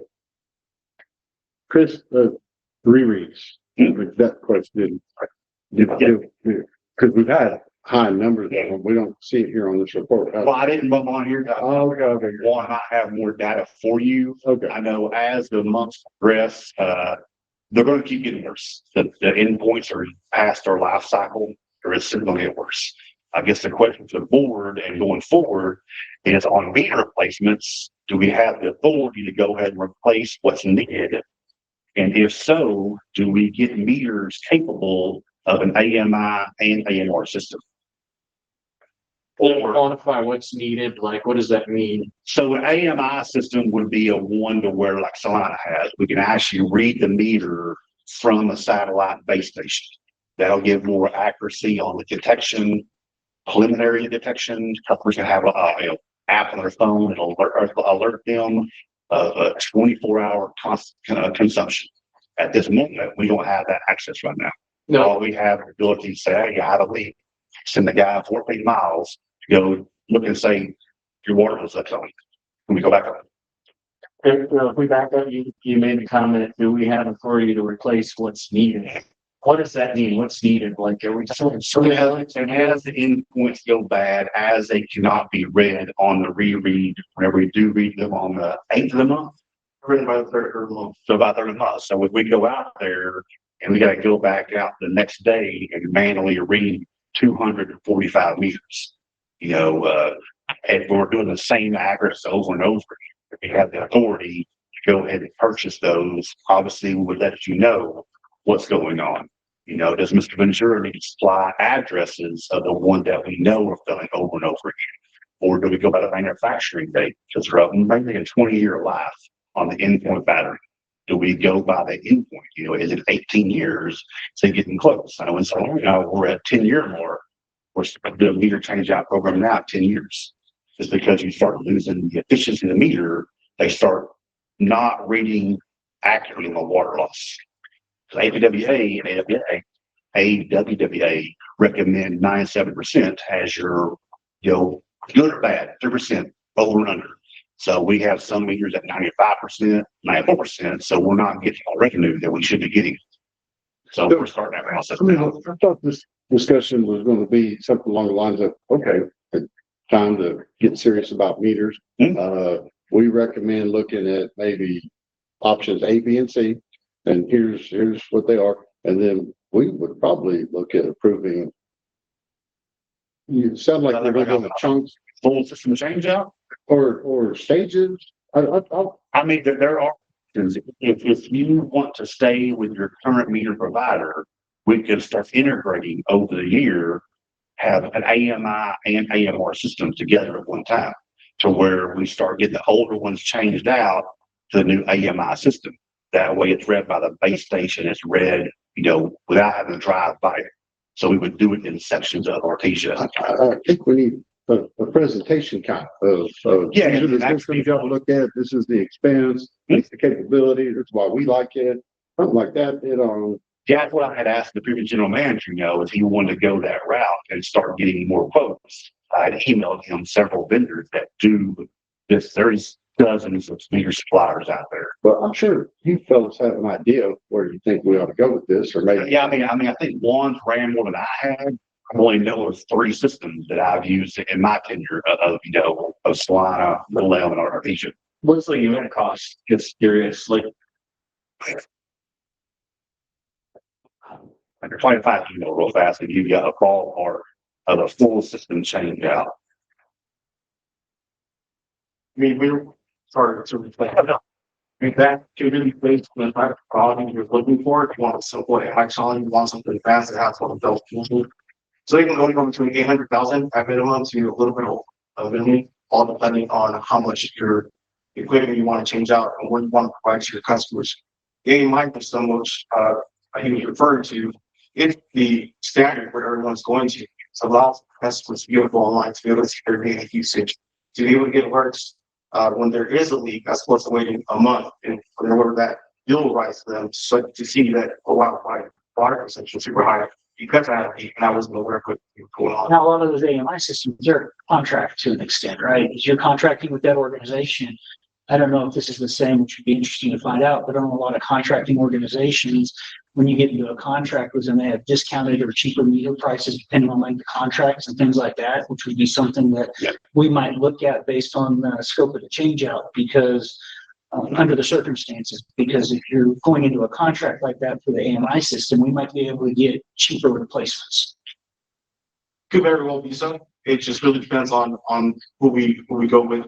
A lot of times, in my experience, it also depends on the size of the water agency. I think that's what we're looking for. What options are? Is that one of the options? What's the total cost? And to Mike's point, do we need to stage it out? And based on our size and possible subscription, can we get discounts on our change out through some of these organizations? And is that discount worth maybe using that organization to move to?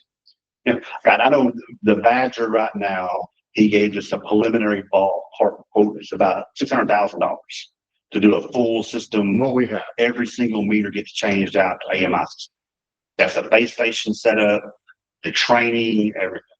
That's how many meters? That was approximately at the time 1,807.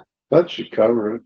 Pretty close. Yeah, pretty close. So $330 a unit, give or take.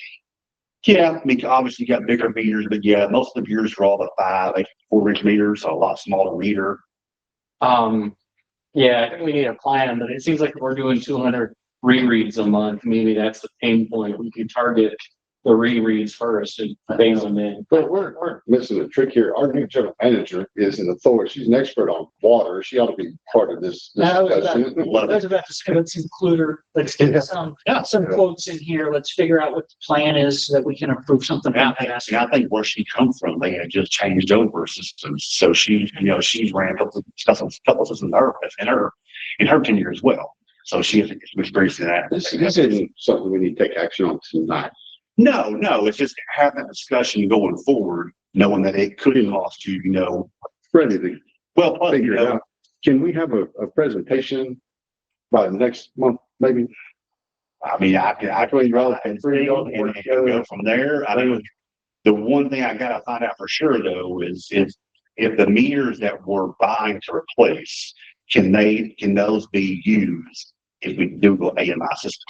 Because I hate to spend $270 a meter right now, and then in 6 months those meters are worthless. Yeah, no. Yeah, The wise quarter. because I think Phil was wanting to get like 300 because there's a lot had to go back out and reread every time.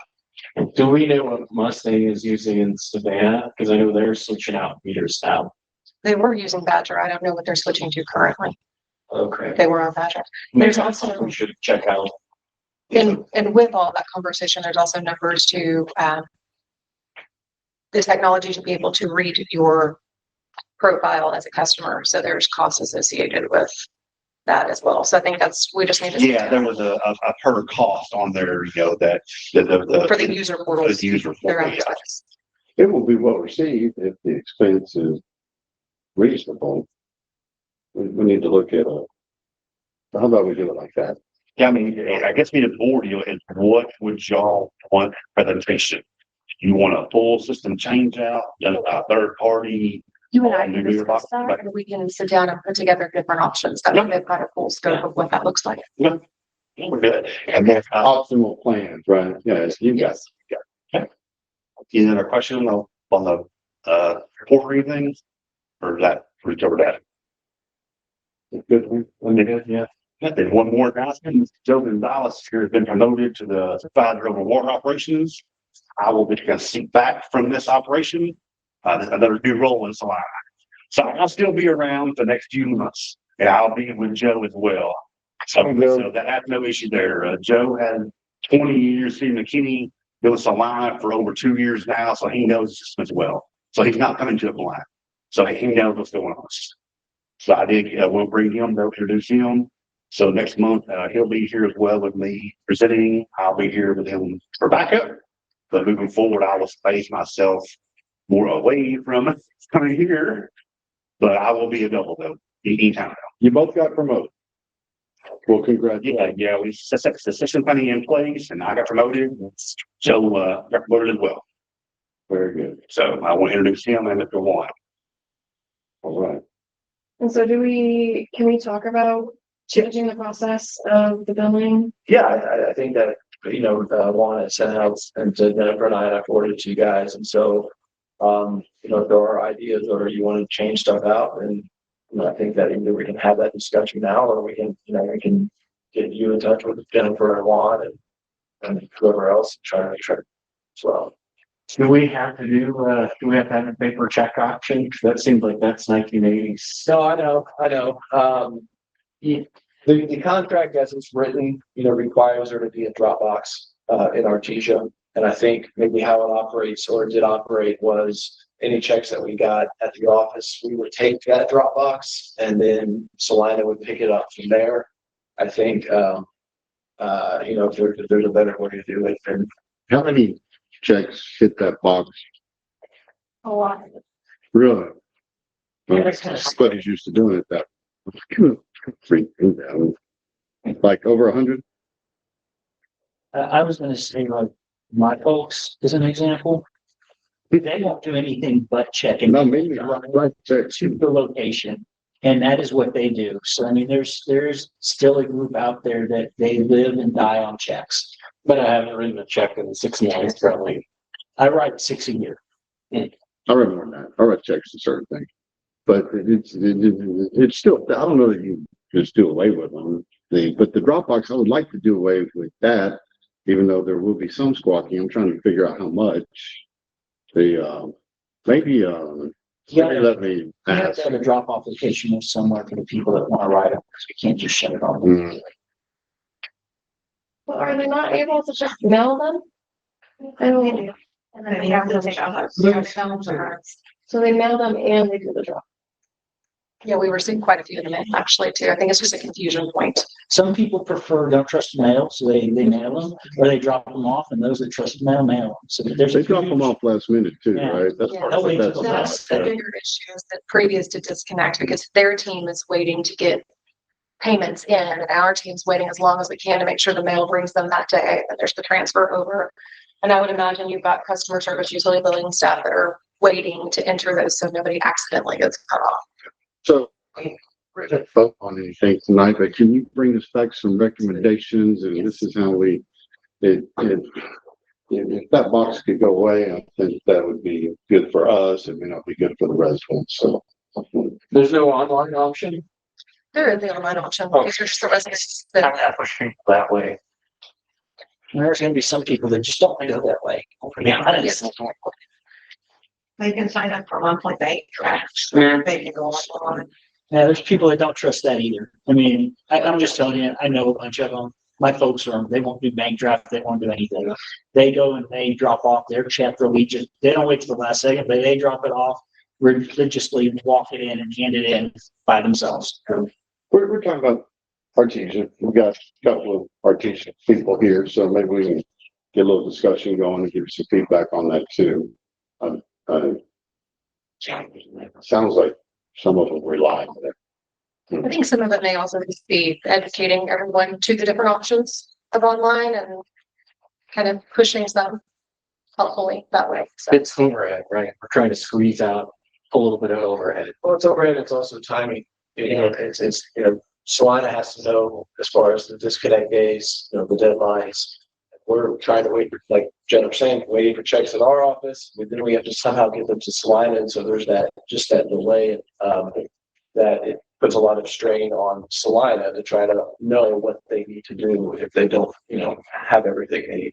So there's been spoke with Alex, who was in charge of this prior to Allison coming on, and she said that there were days it was disconnect day, and she was on the phone with line, okay, we had account number, they paid, and so then it would just be repeating that work too. So because there's the misunderstanding that if it comes into our office before 4 p.m. when Cindy leaves, that they're safe.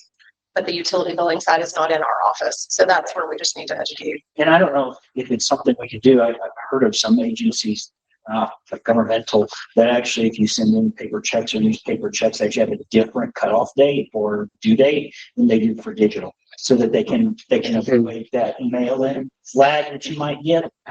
And, you know, that's more private. Yeah, that's more private industry. So I don't know if that would apply to us and we could utilize that, but I have heard of that. The only thing I would come on and see with that is that I do digital, put it up on any one day, and then I come on and say, how to send a check. So It's messy. yeah, so.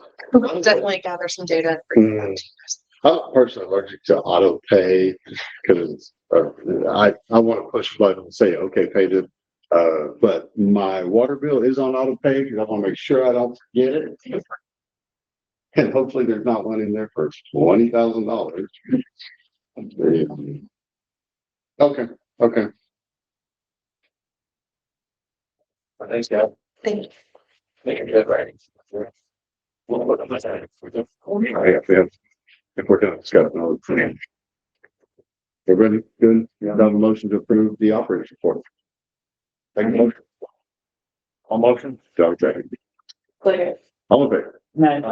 Any opposed? Number 11, report from our new general manager.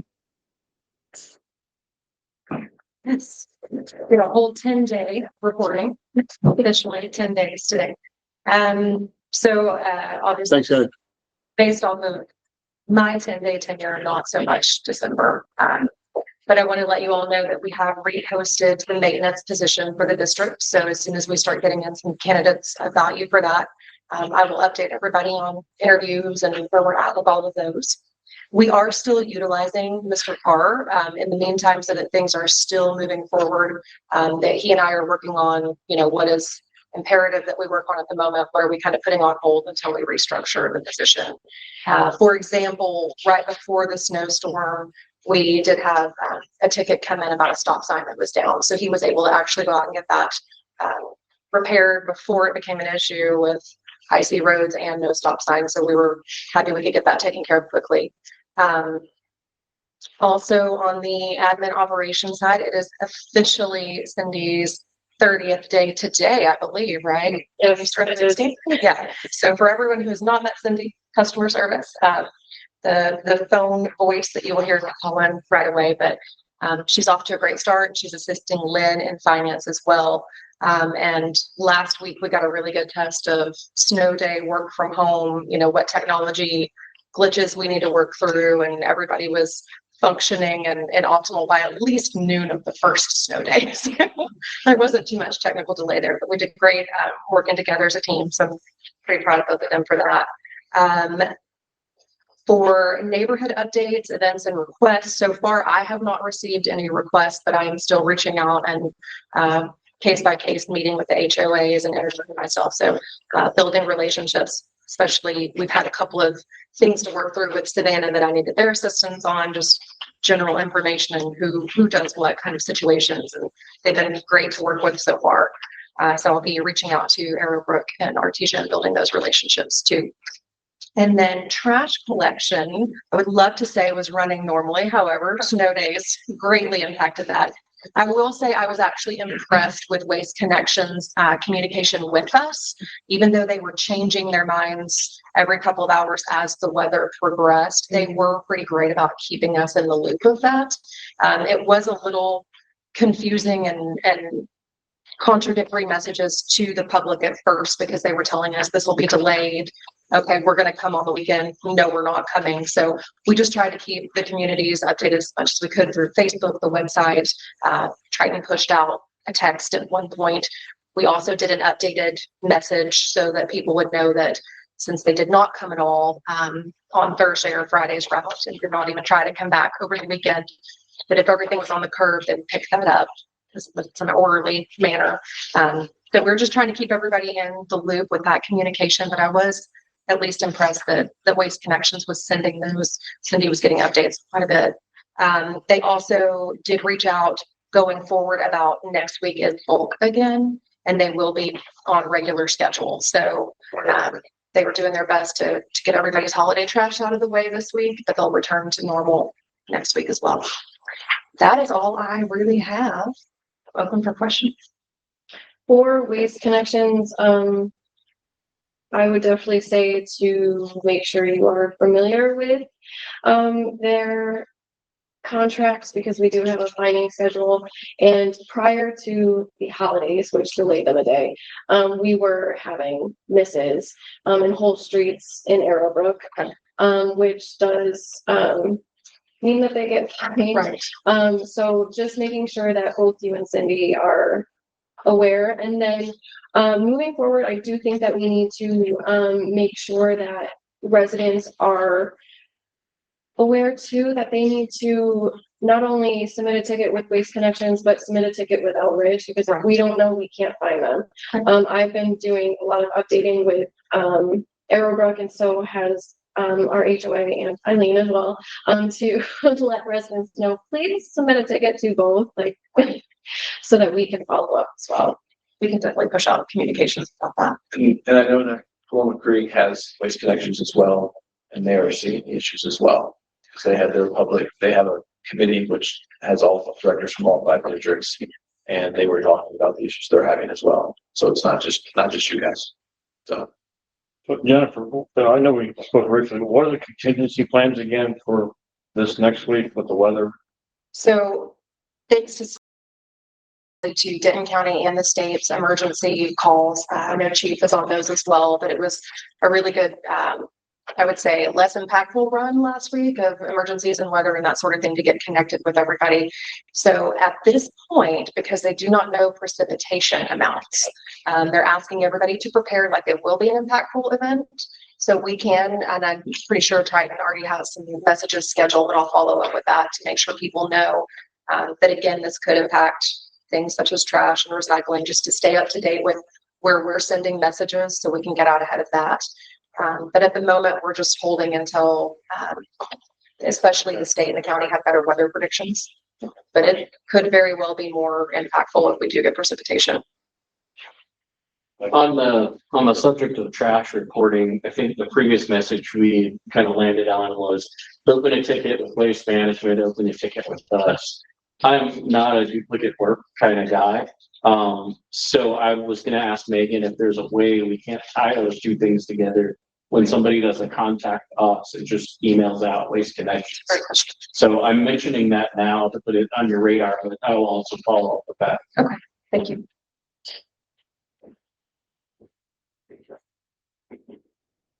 The only other thing I would mention is Monica said they had some signs that had fallen down. Can we check and see if Bucky can help us there? Absolutely. I think for those that disappear, get broken, whatever. Yes, I would absolutely. say just get with Monica and she will let you know when you should. Perfect. Yeah. Some of it. I enjoy office. That may have been the missing one, so. Well, I spoke to Courtney this morning and she said it's still there. It's not. I will swing by myself and grab those. We'll talk. Okay. And she'll stay on the loop. I'm on tomorrow, so if you want to stop by tomorrow at the office, I can help you. All right. Well, welcome.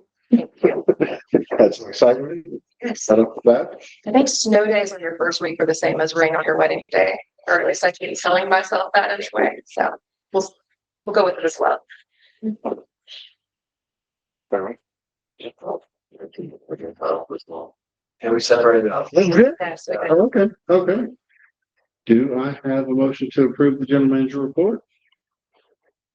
Make a motion to approve the GM report. Second. All in favor? Any opposed?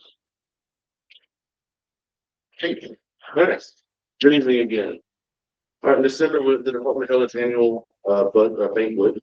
Sergeant Reed was awarded the Supervisor of the Year. Officer Harris was Officer of the Year.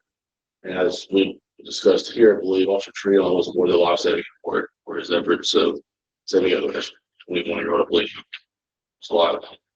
Sergeant Reed also took over the training coordinator duties. That's something that Captain O'Brien did. We're starting to separate some of these duties out. Just good empowerment tools for growing our officers in their future leadership role. So he's taking that on and doing great. The plan in the future moving forward is we're kind of doing a little minor restructure inside where instead of replacing the CID sergeant, which Captain Smith used to be, With his experience, he's able to kind of handle patrol and CID, since we only have the 3 detectives anyway. And it takes the 2 umbrellas to call me, well, your captain said this, my captain said this, you have 1. You can't do that. You can't pull that anymore. So for the needs of the department, we're actually using restructuring the CID starting to an administrative sergeant. That will be the person who's over training the best practices, which is our future accreditation plans and things, as well as overseeing, our K9 unit, our SROs, and just other things. So as we grow and as we adapt, we're having to kind of restructure to work the most efficiency of the department. That's just another example of it. And that was posted, that admin sergeant was posted, and it actually closes tomorrow. So we'll be making a selection hopefully next week or 2. What patrol sergeant will be moving into that role. They want to send that role until the building's complete, just off of office space. I would put somebody there. And the kind of the cool thing is with having our 2 civilians downstairs in the front, although that is ballistic paneling and stuff and those things, that sergeant will house probably behind Alex's office. So if we have an irate individual come in, there is a sergeant right behind him come out from that building. So multiple reasons of why we've decided to do that. As you know, the PD admin has spent a lot of time getting one in place on the district. So this is a little bit shorter report this month. I felt we feel our time with that. Fourth, we keep working with Crossley and RPJ, other building, RPGA. That's we're getting closer to the end, but that just means there's more small things. It's just a daily thing that's taking really a lot of time at this point. But we'll talk more about that in the PM report. The department began its re-credentialing process for a software that we use. It's called TLO. Travis knows a lot about this. It's probably one of the most investigative softwares we do. But they're very specific of who has access to the software. So every 5 years, and it's like at that point, since this PD has really come along, there's a whole process you got to send in how you're securing your facilities and all this stuff. So we kind of started that process with them to keep that software. In January, I think 2 of y'all have seen this before, but we do an annual report every year. This January is kind of our report month. We have our racial profiling for what we work on. That'll be presented to you next month. It was completely too late to get on your agenda for this one, which is actually, it's not until March 1st, mistake, we get ahead of it. But the annual report is in your OneDrive, so we bring your attention to that to pull that up. And the point of presenting this to y'all is make sure that everybody's full with this, because this goes on our website. So I want to show it to you first. And then after tonight, we'll send it over to Greg and we'll get it uploaded to the website. So cover pages of this typical reporting indexes. So a quick message from me, it's a page about the department, our organizational chart. And then there's a page where we get to really why people read these. And it's our NIBRS and crime stats.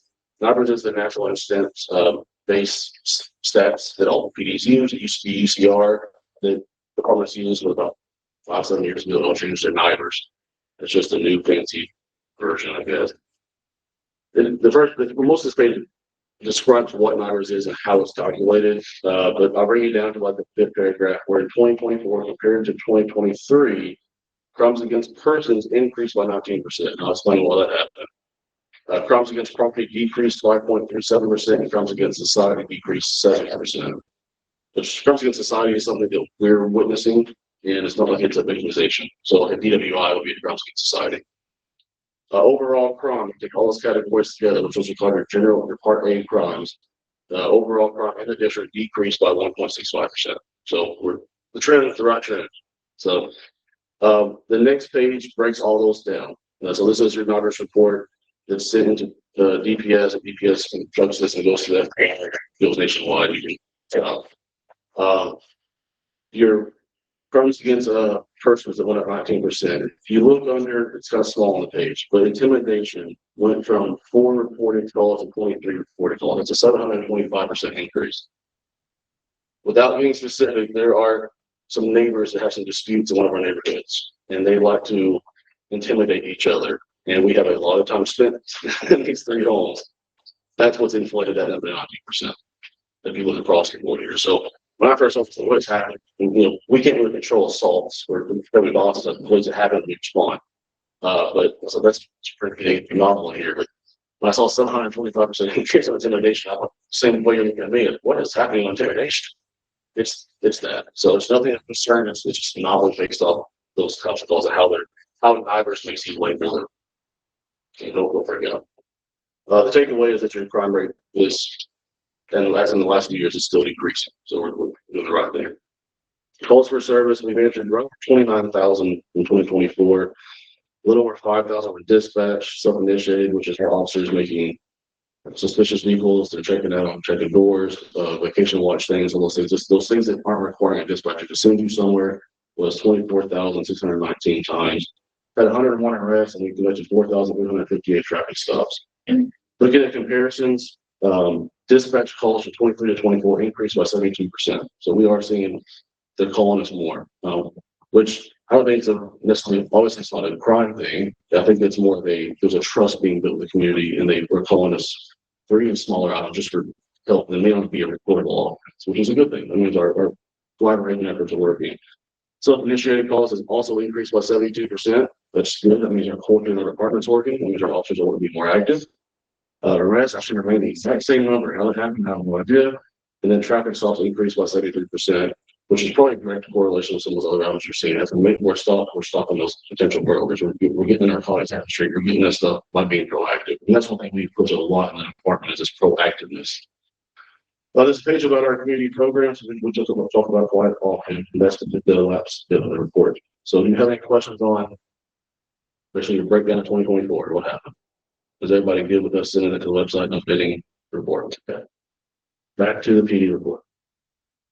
Activity, total calls in December, December alone was 2,657, 307 were dispatched, 2,350 were self-initiated, showing 88% of total calls that month being self-initiated. It's an increase of 91 total calls from the previous month. We had 333 traffic contacts, 84% of these violators were issued warnings. Total calls of service, 29,804, as we just discussed in the annual report. You have your monthly report and your community breakdown report, as well as your SRO report. These are one job, nothing notable to discuss there. K9 unit progress. Officer Simmons was put back to patrol temporarily. Sergeant Ruda still had an off-duty incident and now on light duty, so her staffing should come back. She's now back to her K9 duties.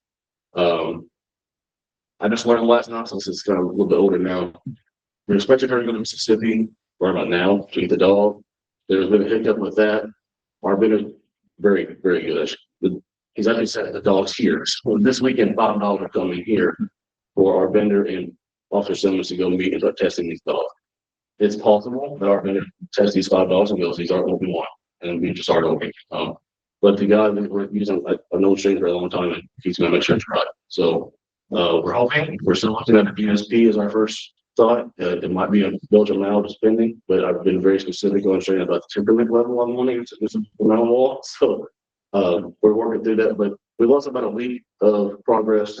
Shane had a death in the family, that's what caused these backups. But yeah, those things happen. But if we are still on track for getting the dog, the handler school occurring and doing a lot of April 1 for our family. So we're still good.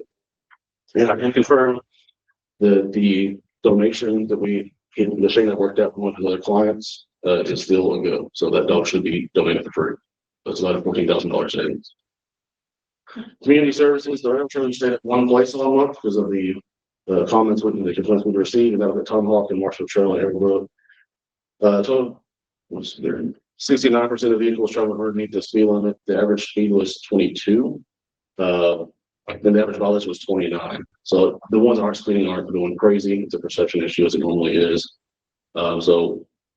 Regardless, we increased patrol over that area and traffic stops have increased in that area just to flashing lights so people down as well. So, we had our Pancakes with Police event on the December 7th. Great turnout. How many pancakes did we keep doing? About 5 pound bag, maybe. He's an expert at making pancakes, so you want our Explorer providers went and met with our local school districts and put in some more participant things to that program. They're actually working their process out of revamping that and making better lesson plans. So, watch this. Let's just keep something one Monday in there so we can pick up that guy and say teach that course. But that program has really been stagnant for a long time. So we've probably got some new blood in there, some newer officers that are going to push that forward. That's also something that admin sergeant will be in charge of and to ensure that we're pushing for. There's no reason why that program should be attending competitions right now and moving this. We've been on one competition in their picture about community programming. That's really unacceptable. This is not. So many students do you have? We budget for 8. We have 6 in that now.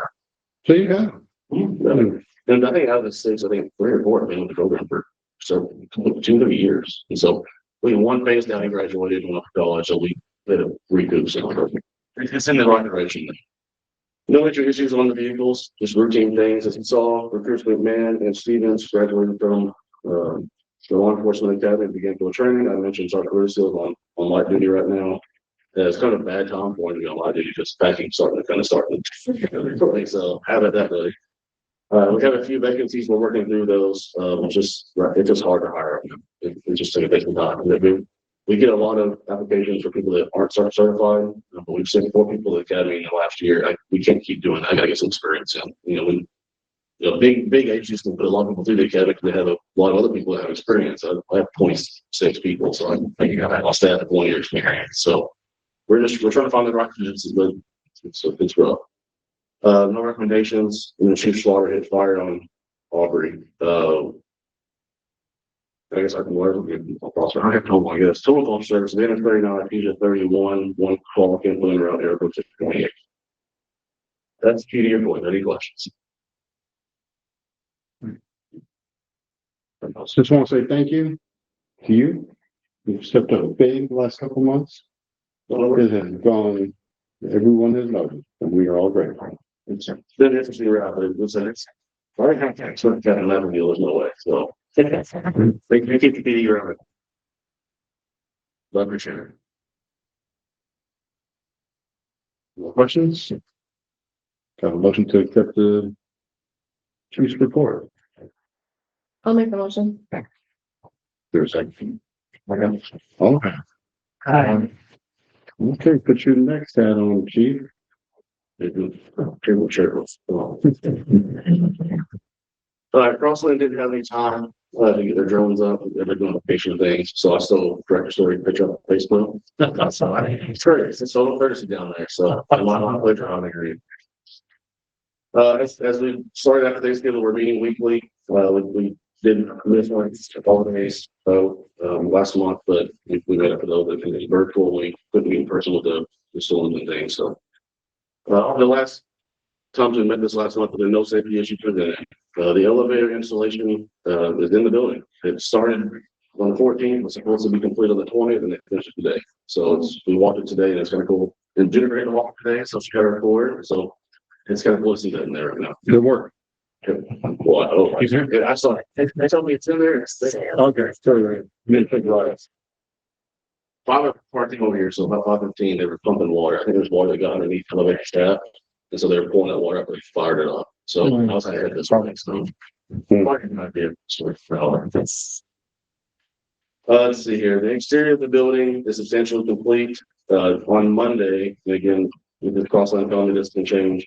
But all of your exterior sidewalks, generator pad, all that should be getting poured. The weather obviously doesn't impact that, so it might be delayed a little bit. So you'll start seeing the sidewalk across the front of the building, the roundabout walkway in front of the front door. You'll start looking more like a building here very soon. The grading work, they made a huge amount of progress this week. It's all leveled out. It's looking really good in the front right now. Tape and bedding is completed. The building paint and trim work has begun. The second floor first round of paint is done. It needs another paint. I told me yesterday the superintendent was like, "This, I hope you're not done." So first round, of course, the upstairs of the east report, there's less stains upstairs as the elevators and shafts, all that's working through the downstairs. But you're going through the process now with that. The flooring will begin after that's completed. They have to get heat in the building for the flooring to start with all the tile and the water stuff. And you should have heat in the building next week. They had some last minute HVAC components to button up. They keep that on. Power's been there. It's just they were trying to finish up some duct heat before they get that going.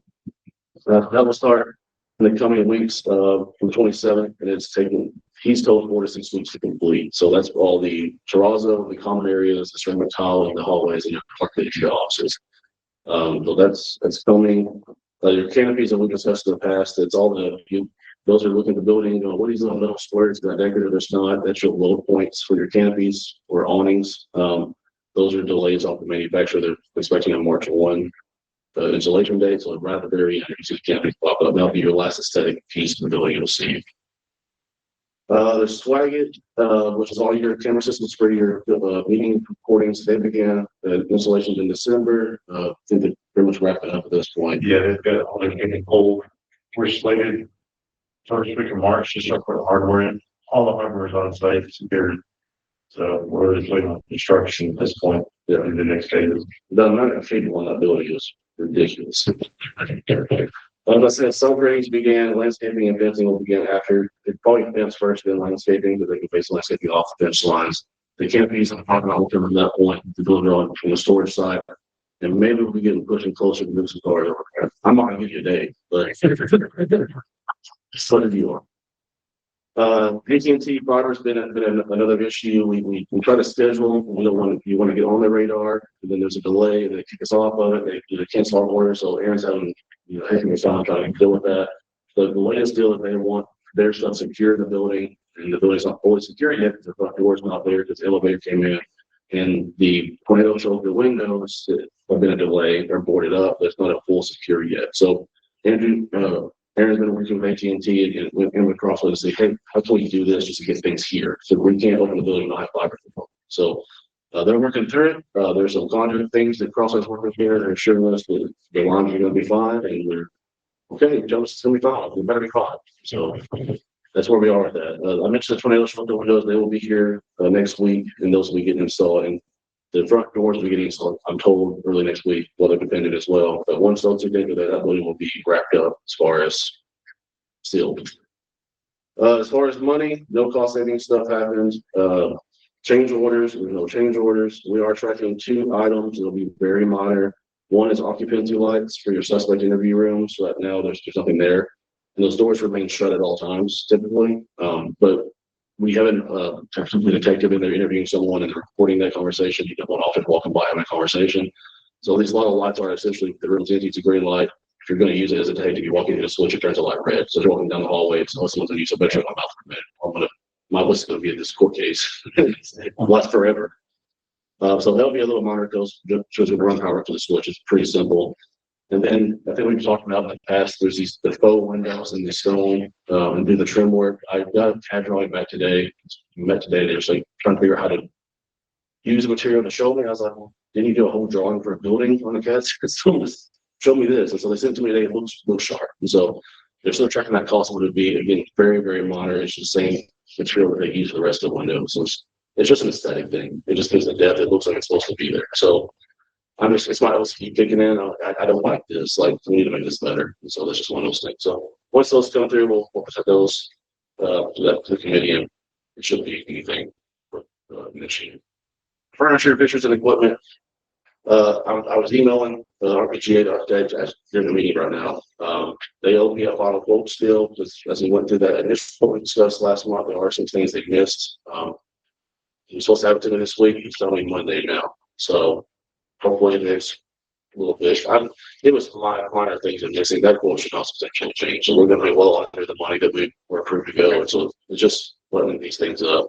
We did approve some fabric colors and little things like that the last couple of weeks. So we are moving in the right direction. The gym equipment that was purchased a while back because there was a delay. It's been sitting in a warehouse. Hopefully that company is for me. It's scheduled to be installed March 13th. And that's kind of what we're kind of pushing for the furniture coming. And that's why I want to cross it. But you keep saying March 20th, but that's 8 weeks. I don't know. They're telling us over there to keep going. So we're hoping the interior of that village will start happening mid-March. Southwest Solutions is the company that's doing your metal shelving. It's all the quartermaster areas. It's the stuff in the side port. It's a lot of things. The main issue we're running into right now is that we have 23 lockers in our PD. They're very nice lockers. There's no sense in placing these, so we're taking those out and then adding to those lockers.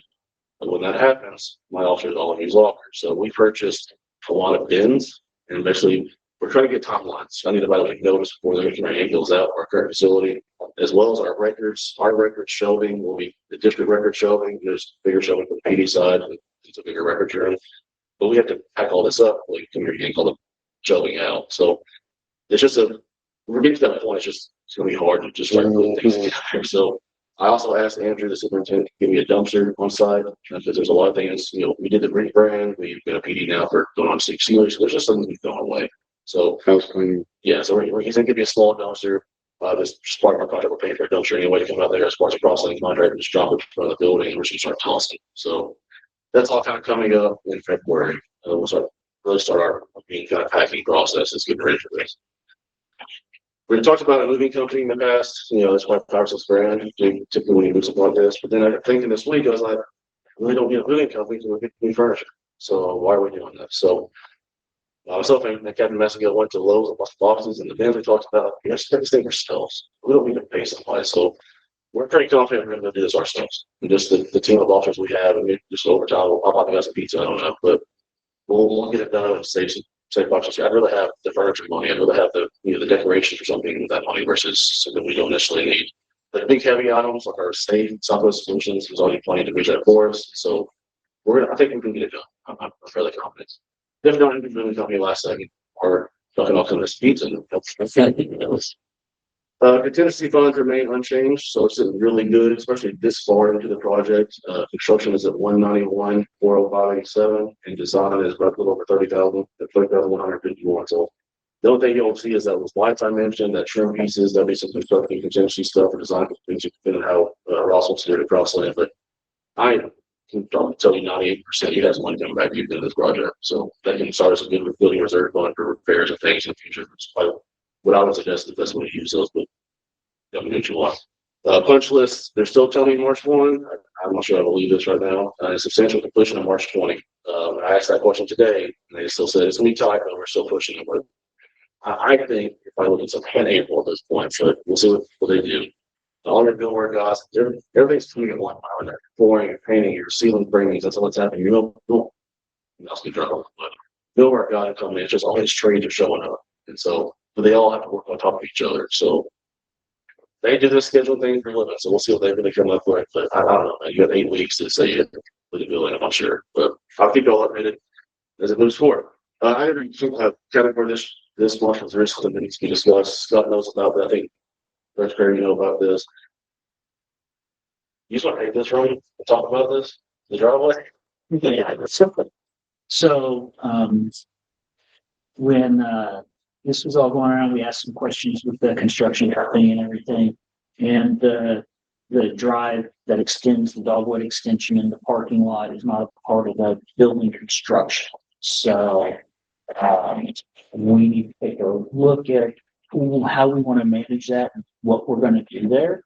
The other piece of that, and we'll have to incorporate Jonathan with that to an extent. And I know I sent Jonathan some documents, is that there was some discussion on whether that ties into the development that's going on and whether there's any kind of inference that we need to pay for paving and that for the new construction as part of an agreement that was made between the district and the Huffines development that will be going in on what used to be the southern Savannah Pond there, the southeast corner of the entryway.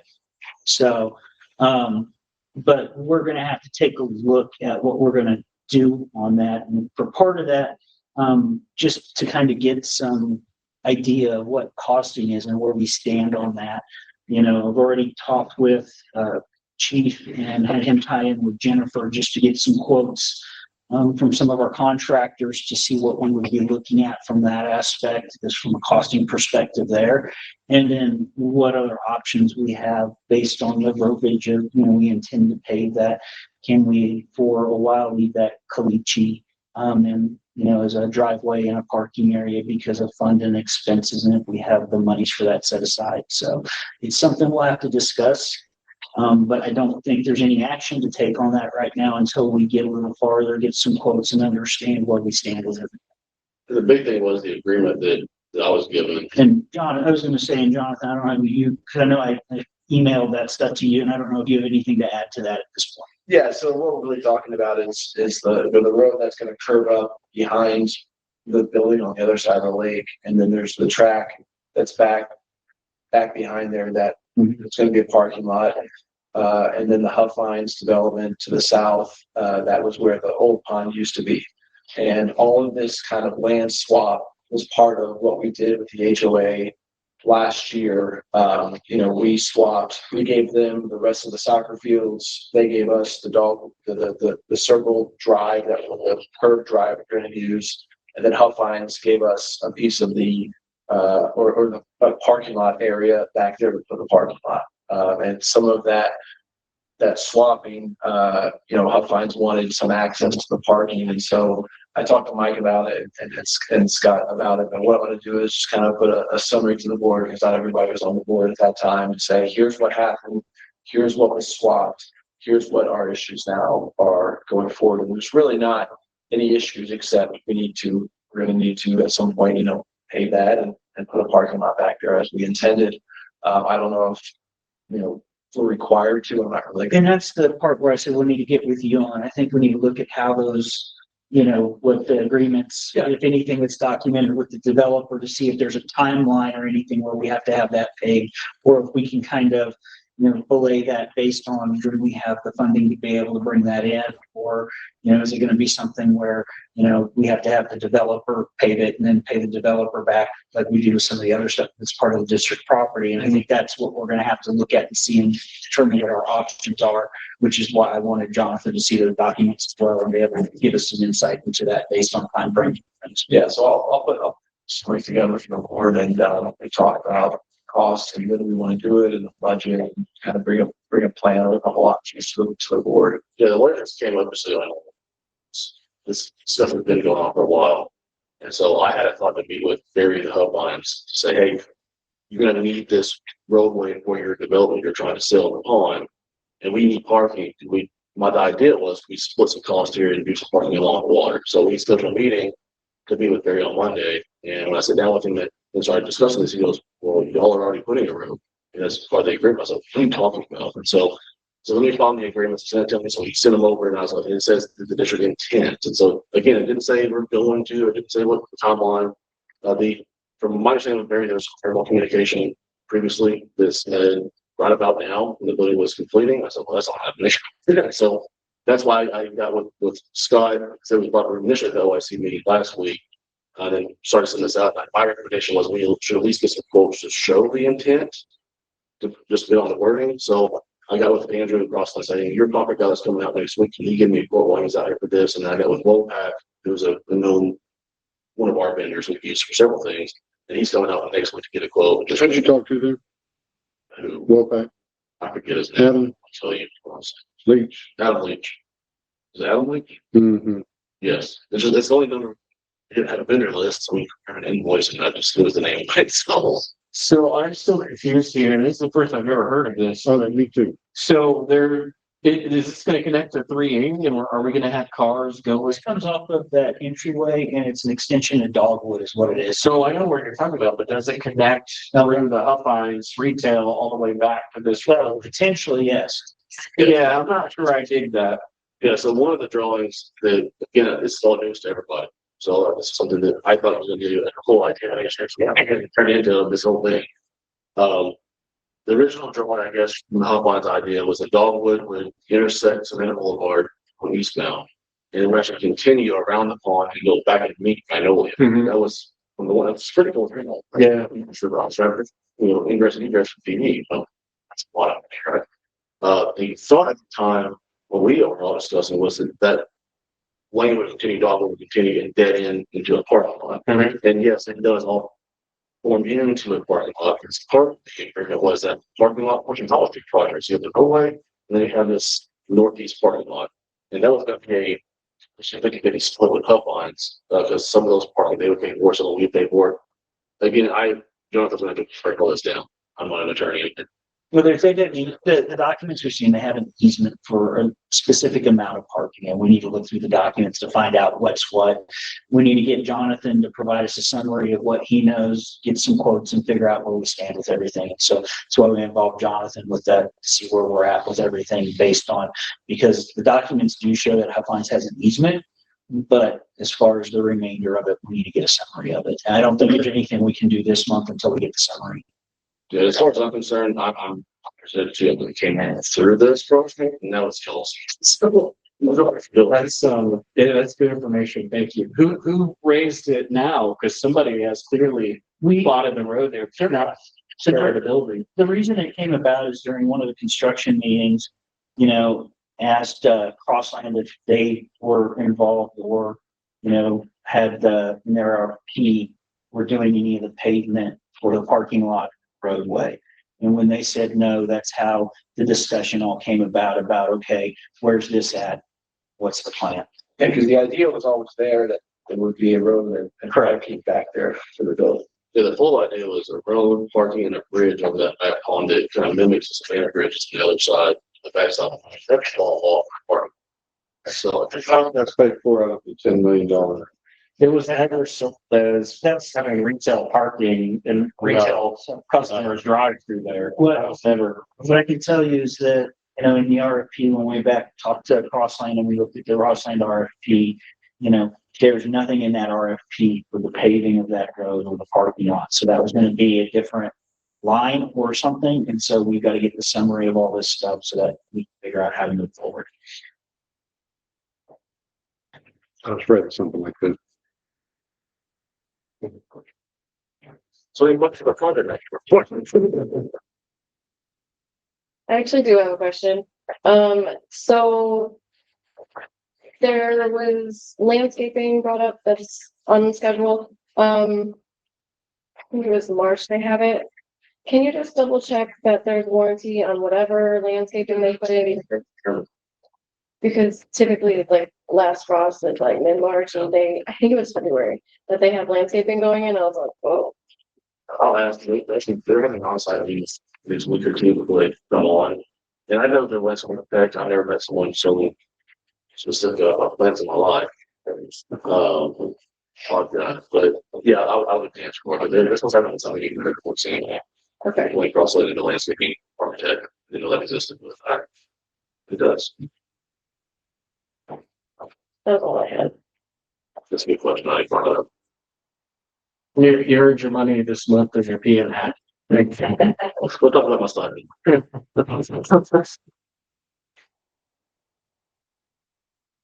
Do I have a motion to approve the project manager report? I'll make a motion to approve project manager report. Is there a second? I'll second. Oh, okay. New district policy for tree obstructions and discuss district maintenance of greenbelt. Yeah, the first part of that, there were questions that had come up at the last meeting from a couple of residents on, stop signs being blocked, crosswalk signs being blocked by growth, by trees. And so I just wanted to, bring this to the board's attention that there is a resolution order in place with regard to this type of matter. It requires residents to trim back signage if their trees are blocking signage.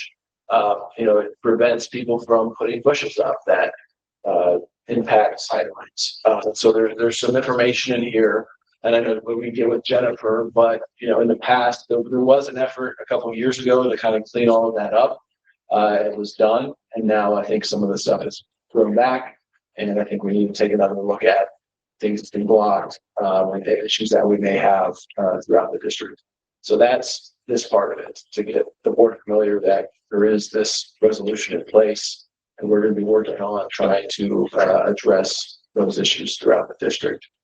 And the green belts, I know that Director Story had asked some questions about that and wanted discussion and have a discussion on that.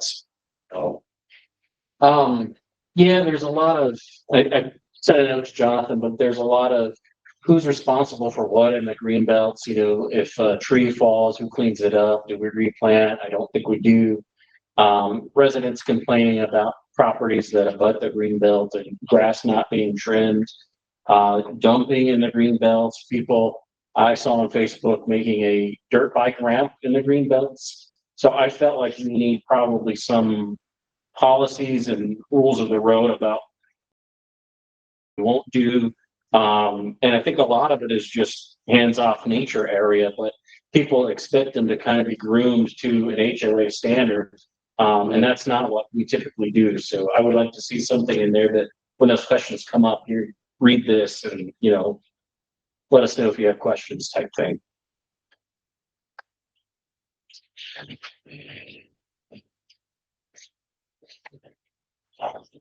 I've brought it up before. There's one tree on Commons that's in front of the stoplight that is crosswalk. And when that tree is in full bloom, people blow that stop sign. If they don't know it's there, they don't see it. That tree's probably got to come down. I feel bad about that. I like trees. I mean, volunteers just to go talk to homeowners, and it's so big, and we let it get so big that I would really say we should offer to do it. And it's some of the things that Jonathan said about who has to trim what kind of tree. So what's the action here tonight? What's the lead? Well, there's two things. I think that with regard to the trees, I think that working with Jennifer and her team to just put together a plan, what we used to do when this was an issue before, we had a letter that would send out to the resident that said, hey, your tree is obstructing this sign, please trim it. And if they didn't, we'd go out and do it. Sometimes we would back charge them if they were really obtuse about it, but sometimes we would just go do it as a when we have a bunch of them to do it one time, we have the tree service do it. And so I don't know if there's any action on the tree thing except to have the GM. I'm trying to put work in your lap, but if you guys see these, if we can put a notice out to residents, or if you guys see them, there's issues with tree obstructions, please let us know, submit a ticket, and we can get those together, take a look at them, see what needs to be done, and then take that action. Under this policy, and then on the green belt that Brandon's talking about, some of that is we do have the district rules that we put in place a couple of years ago with regard to district property that the police have power under, whether it's illegal dumping, use of the property. So they're not allowed to change the landscaping or change the natural habitat at all. So as far as building a dirt ramp, bike ramp, that would fall under that. And so there's a lot of that would be actionable by the police under the current rules, but it may be a good idea to better define those specifically for the green belts and make it a little bit more, hey, this is what you can and can't do with green belts. But that's a policy we could put in place, or we could amend those rules that we currently have to include that. It's whatever the board wants to do there. I feel like I think Felicia and I were going to look at parks, right? I feel like maybe we could combine parks with green belts and trees and just kind of have a comprehensive. It's a great idea. And then for the tree obstruction for like stop signs and whatnot, Jennifer, one way to tackle that is also to touch base with the HOAs, because I know Arrowbrook is great at taking your communication and putting it on our email list, weekly email. So even just using that as an extra way to communicate to residents too. Thank you. So, I guess my motion would be to expand the scope of the park committee to maybe include green belts and tree obstructions. So just a little bit of a scope creep there to come up with some kind of a policy to come back and present it to the board. Do I have a second? I'll second that. All in favor? Aye. Any opposed? That's it for 14.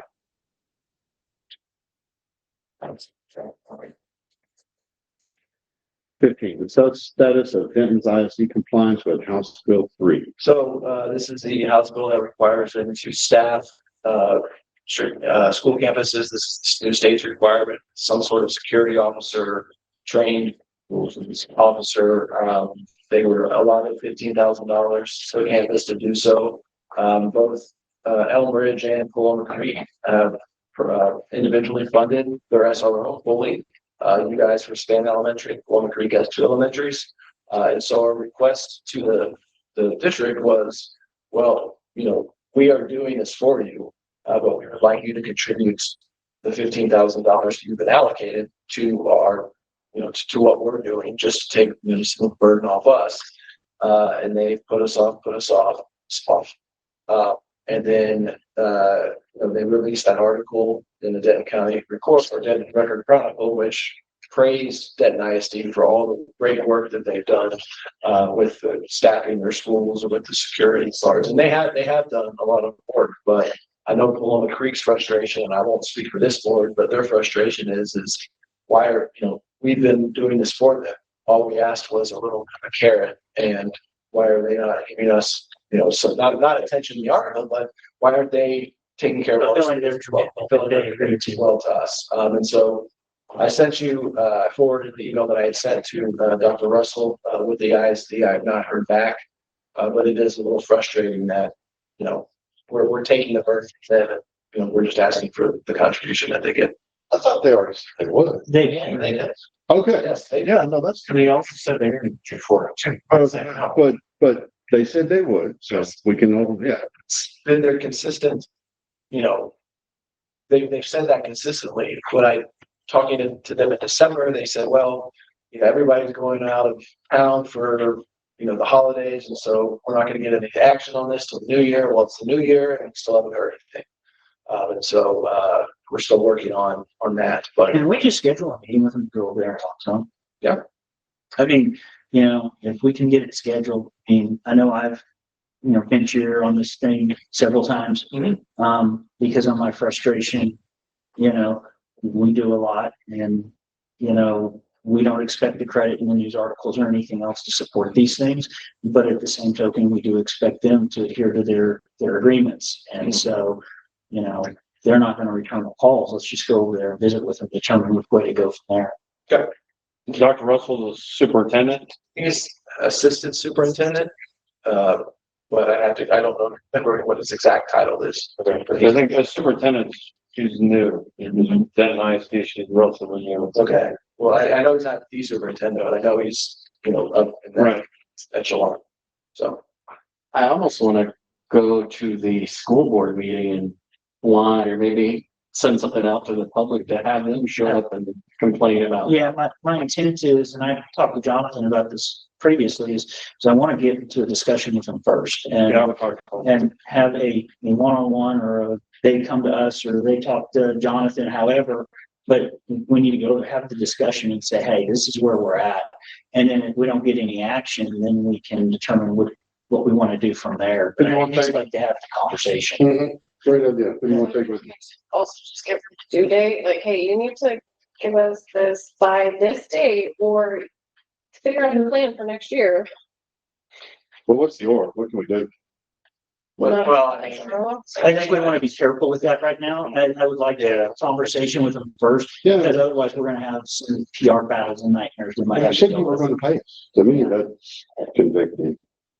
So, if what I would say is, if it's something where because of the discussion point, I don't know if it's something we could schedule and Jonathan could have availability and one of the board members, but if not, we can get two board members to go over there, and maybe you and I can work on that and figure out how to schedule that and who we can get over there.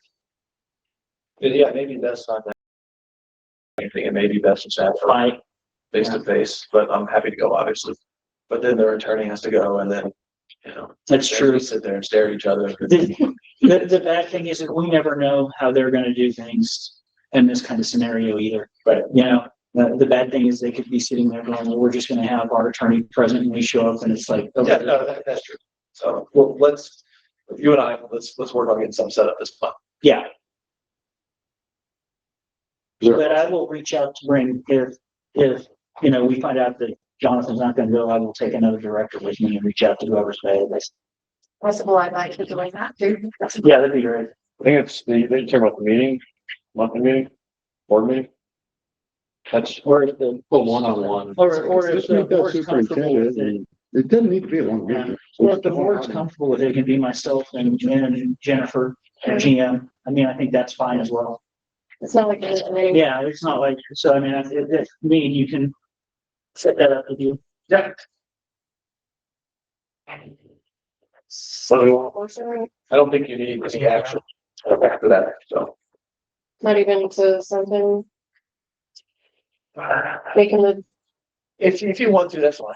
I mean, Denton ISD liaison. yeah, okay, so let's do that, then we'll make Scott the Denton ISD liaison. Is there a motion? I'll make a motion. There's a Second. all in favor. Any opposed? 16, consider approval of service agreement with WOPAC.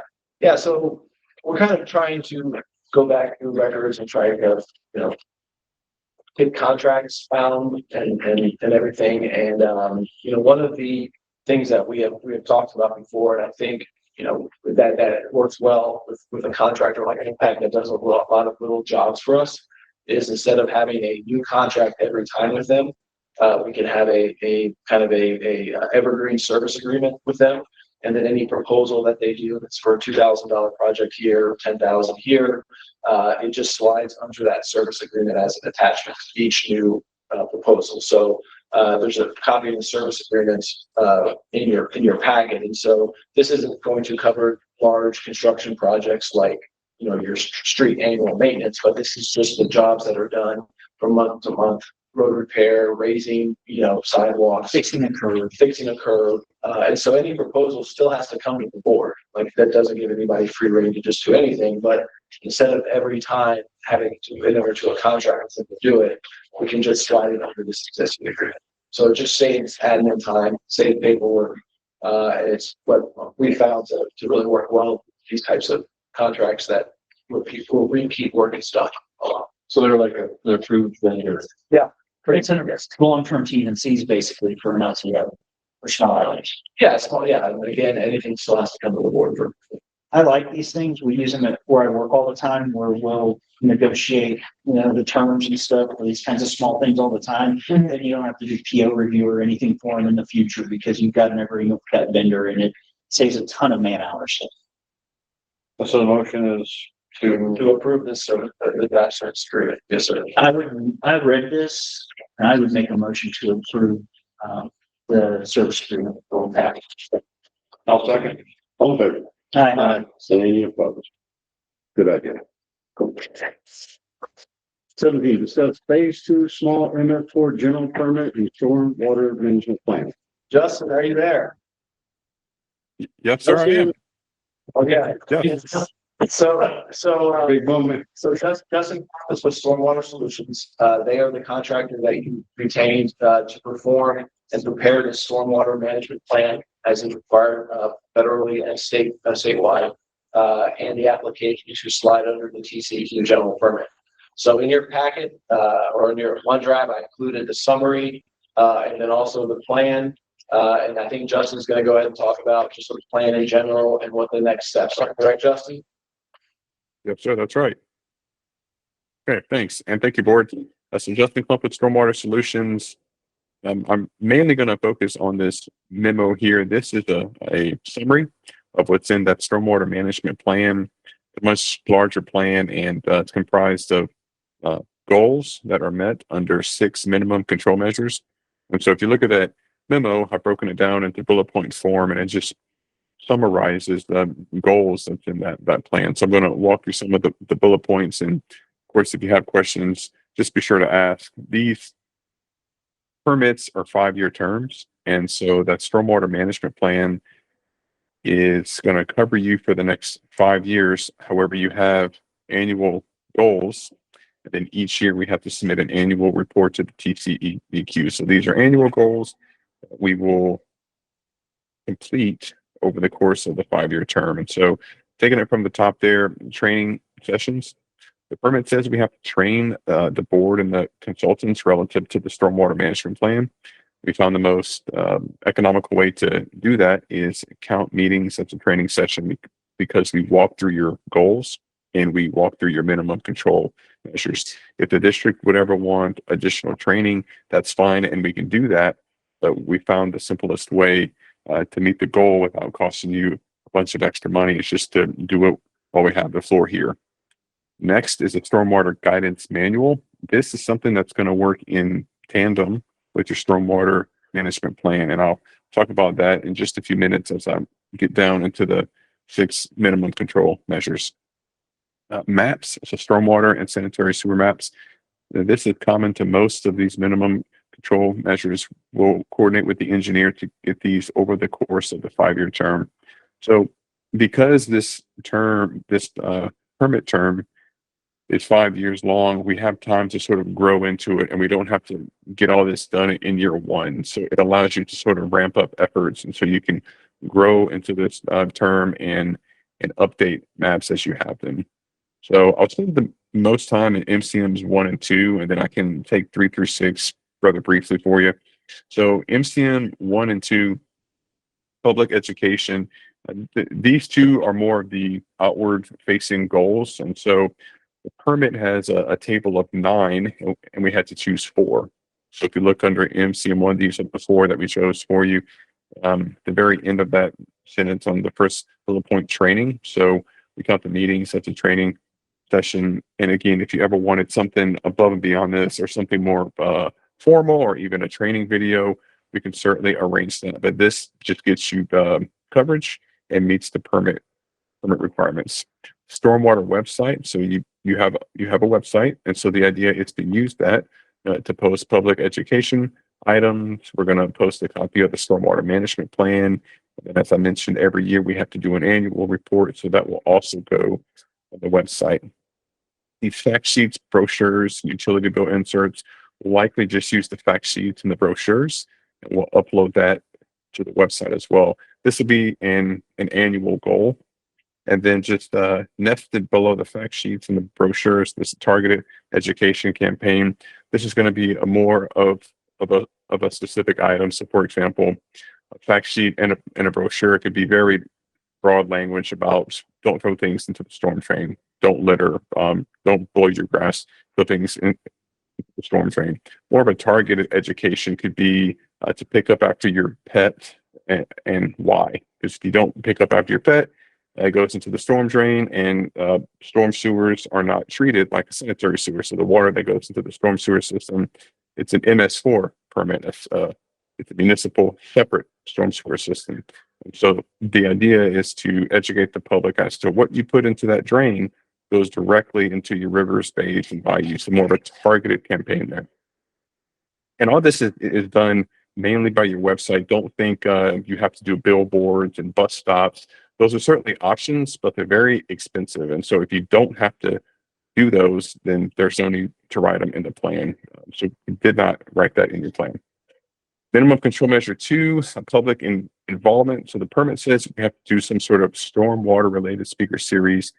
Basically what this is, someone is going to convey to the board and the consultants, and of course any public that's at the meeting, topics relative to stormwater management. So that could be, again, going back to the pet waste item or the yard debris, household hazardous waste, and things of that nature. One thing that's really hot here is in the spring is doing something on yard waste. It's not there's a few reasons why it's not a good idea to blow leaves and sticks and branches into the storm drain, but one is flooding. It can cause localized flooding. So it goes beyond just a water quality issue, and it can cause localized flooding, and that tends to get the attention of your residents. Stormwater survey. This is something we're going to use the website for. It's going to be a simple, probably 10 to 12 question survey. We'll link it to the website, and this is going to be something as simple as what's an MS4? What is a stormwater management plan?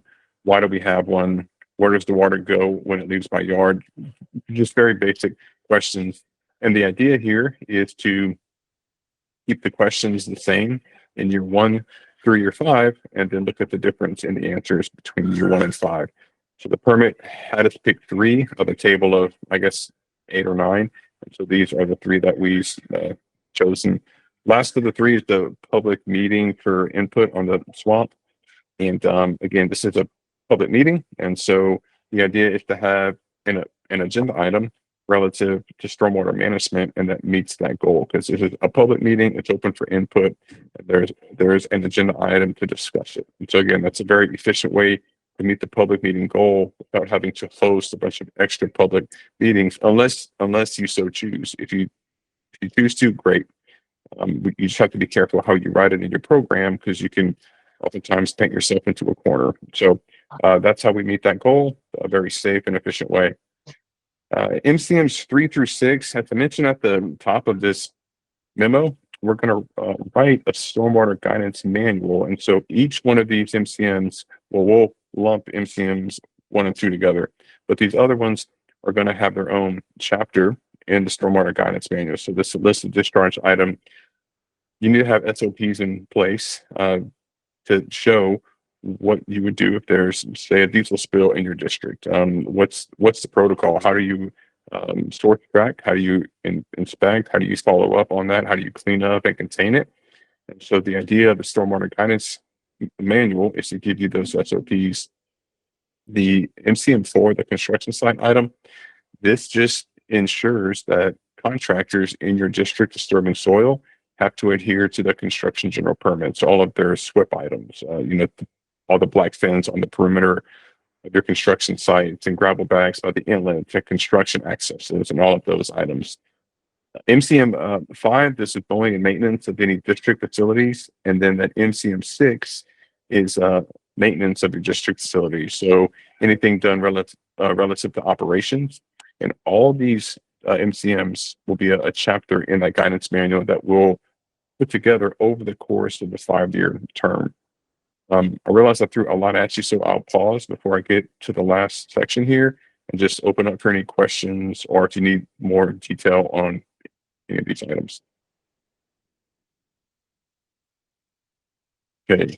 Pretty involved. Hearing none, I'll just, sir? This is a pretty involved plan. Is it like a book or 2 books? I mean, it's a lot of stuff. Yeah, the plans in our. It's a lot of, in depth.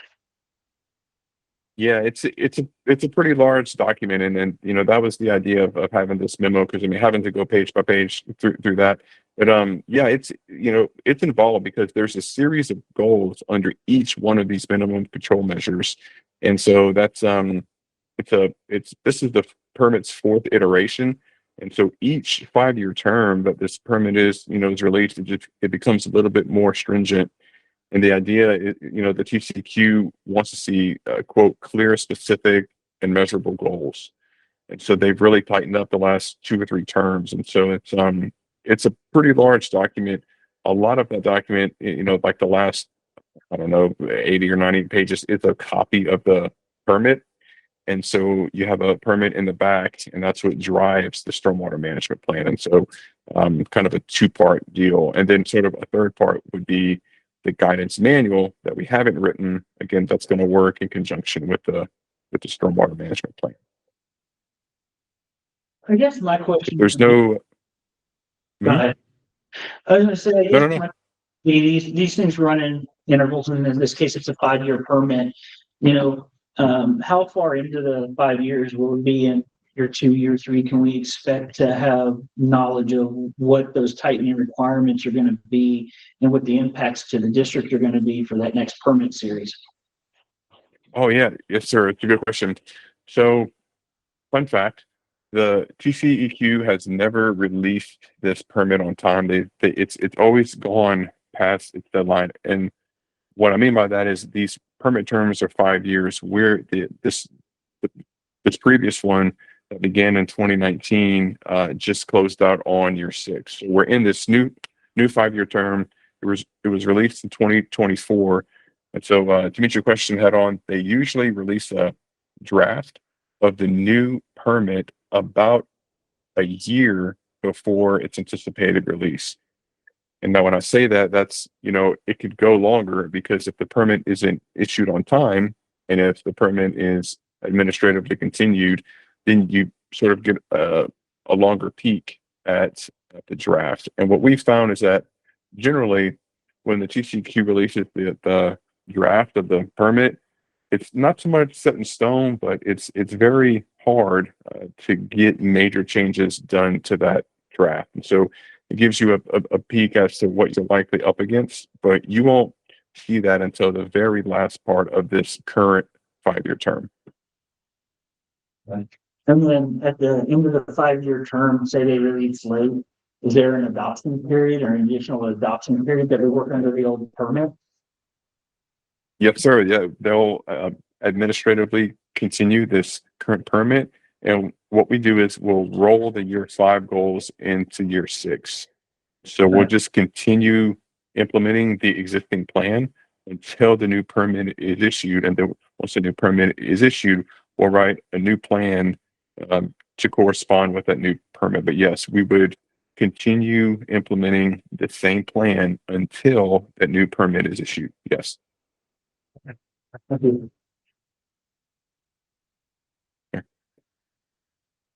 the very bottom of that page there, finalizing permit coverage, something new with this permit that the TCQ hasn't done before is they're requiring online permitting. And so this is going to require a board member, either president or vice president, to create an account on the EPA's website. And in doing so, it's going to allow you to e-sign notice of intent. And so the way that works is we log in, we complete the NOI, which is the notice of intent. That's the permit application. And once that's done, we flag it for certification. And once that process is complete, the board member who's created his or her account is able to e-sign. But in able to e-sign, you have to first create that account. So in your board packet, you should have a copy of I don't know what it's called, a MS4 help guide or MS4 manual. And it's basically a step-by-step, it's called Net MS4 guide. It's a step-by-step guide that sort of walks you through the EPA's website as to how to search, how to create an account, how to find your district. And that is, again, this is brand new to the permit. And so the interesting thing is that the TCQ has a statewide online permitting system. It's called STEERS, but they've chosen to not use that and to use the federal EPA system. And so they're using what's called the EPA Central Data Exchange. And it's a very tedious process to get this stuff set up. It's not hard. It's just it's a very cumbersome system, sort of square peg and a round hole thing. And so just a heads up there.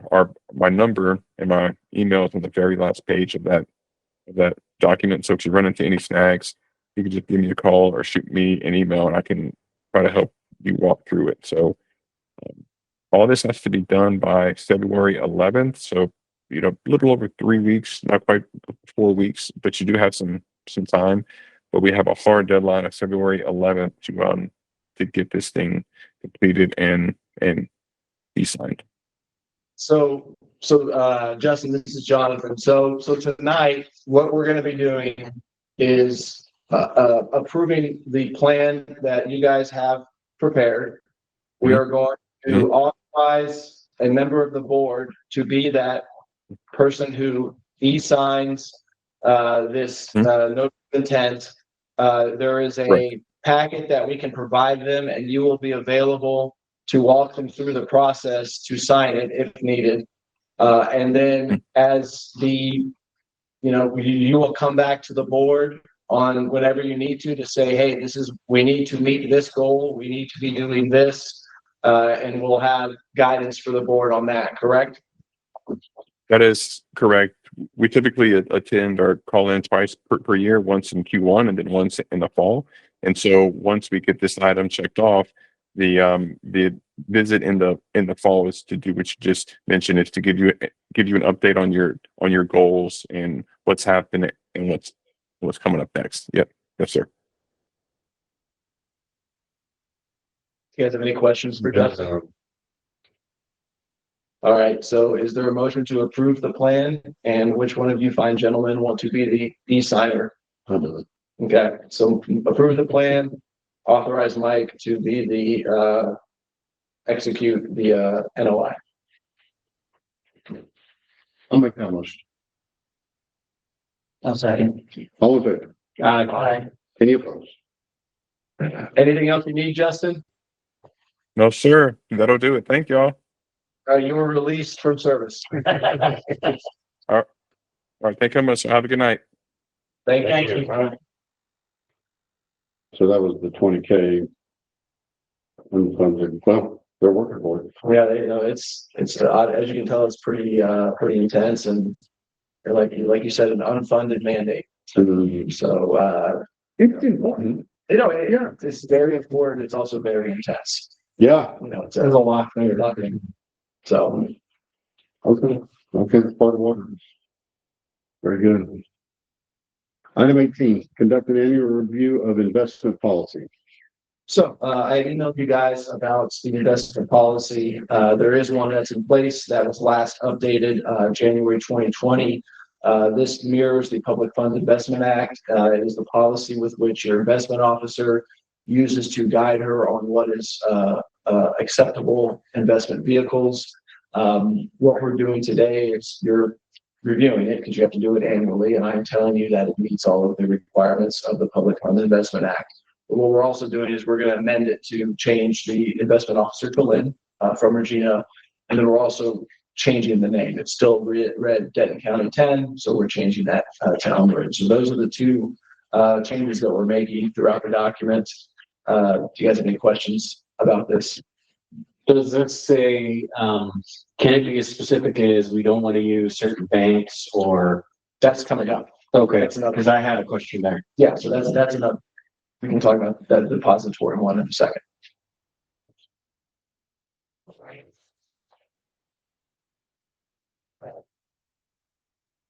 So the action is we're To adopt a resolution regarding the review and amended investment policy.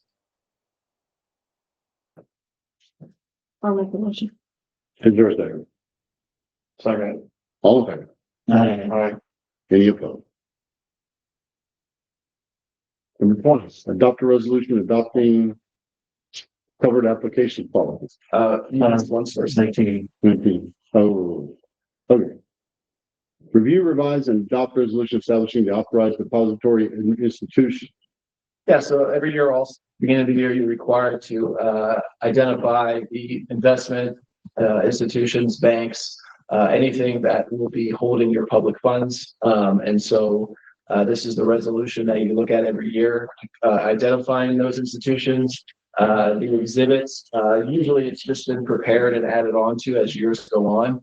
Lynn looks at it, and you don't have to use any of these, but if you want to, you can. Now, at any time during the year, Lynn says, hey, I found this great investment platform. We will come to you in that month, have you amend this to include that additional institution. So don't have to use all of these, but they're available for Lynn if she wants to use them. I asked Lynn, this was when I first got elected. We had a CD on deposit with the Bank of China. It was one of the US branches of the Bank of China. I do not like that. I think any hostile nation we should not be doing business with. So I would like a carve out to say no Chinese, no Russian, so on and so forth. Do you need to spell it out, Jonathan? Which ones? Well, I mean, agree. Okay, understood. So I'm trying to, so you just want a general, we don't want to do business with those. So do we want, And the Bank of China CD it's not a single CD, it's through one of the pools. And so Okay. it would be easy when it matures to just, go with something else. okay. And so are there any other, I mean, do we want, I would say any hostile / terrorist nation as defined by the federal government, I would be okay with that. okay. And if anything, I guess if we ever add anything new or think about it, you can just check as soon as if that is impacted by that. If you want the name of the actual list that that's on, you can use it for OFAC. Yeah, but there's an actual technical name and link for the list, and I can get you that because we use it daily. Okay. So I can do that for you tomorrow. Yeah, we have to for import clients. I can't do business with office of. Yeah, it is. Yeah, It is, but there's a name for the list on the website, so. probably there's not going to be other conflicts, right? Yeah, this time, but I'm okay with the idea. Okay, well, let's approve the resolution, and we'll have that addition to the motion. And that going forward, we don't use Pending the amendment. any institutions that meet that criteria. Is that your motion, Brandon? Yes, sir. I would make that motion to amend the depository, authorized depository institutions. Is there a second? I'll second that. All in favor? Aye. Any opposed?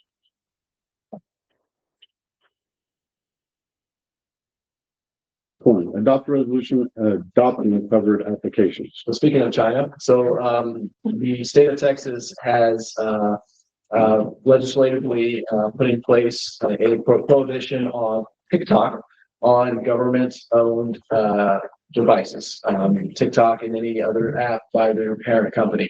And so in your packet, you have a resolution adopting a policy. The policy is one that our firm put together. It just talks about you can't have TikTok on a government-owned device. So your iPads, no TikTok. District phones, no TikTok. Whoever, I mean, it's pretty self-explanatory. So it's gonna flow down. There is an exception to that. You get more. Yes, so we already have that in place in the district now for district computers. Okay. TikTok is blocked by the defender they have on there. Yeah. Oh, we can't put it on there? Yeah. Okay. And so we have to have, we have to have we have to actually. But yeah. It's just a flow down of existing, and I just pulled it up so they remember the point on the account. But it's just a flow down of existing our policy 52-204-27 that the government instituted like 4 years ago. So that prohibits anybody doing business with the federal government in shape, form, or fashion from having fight dance as a part of their systems. You know, just Texas adopted that. Is there, Aaron, anything we can do at the system admin level to put in a port block or something to prevent people from accessing TikTok or? It's done on your on your kind of our own level. Okay, but if I don't go to this policy and I try to go off to TikTok, it will not allow me to do that. You should get a block. Okay, perfect. That's Alarm still off. That's possible. Yes. Amendments to it with the TV side of the house. Then you do, if it's for investigative police work, they do have an exception for that. Is this red, What's that? red note? It's all, I see what's in the governance is only on TikTok. The federal government is already taking up, yeah, it's for ByteDance. It doesn't specify TikTok, it actually refers back to ByteDance. But the government has on their pages, one of the things they're looking into this year because of all the moves already is they're not necessarily going to, but they're looking into Red Note and some of these other companies to see what their ownership and servership is. And I can see this expanding to Red Note and other stuff over time. Yeah, because red note is under CCP, Correct. so. Everyone's gonna be. we shouldn't really have a lot of social media activity anyway. I would hope not. Right. No, but the idea is if people are using their district phones for stuff other than district business, that they're not downloading TikTok and giving their information to the Chinese government. Done deal. What I do.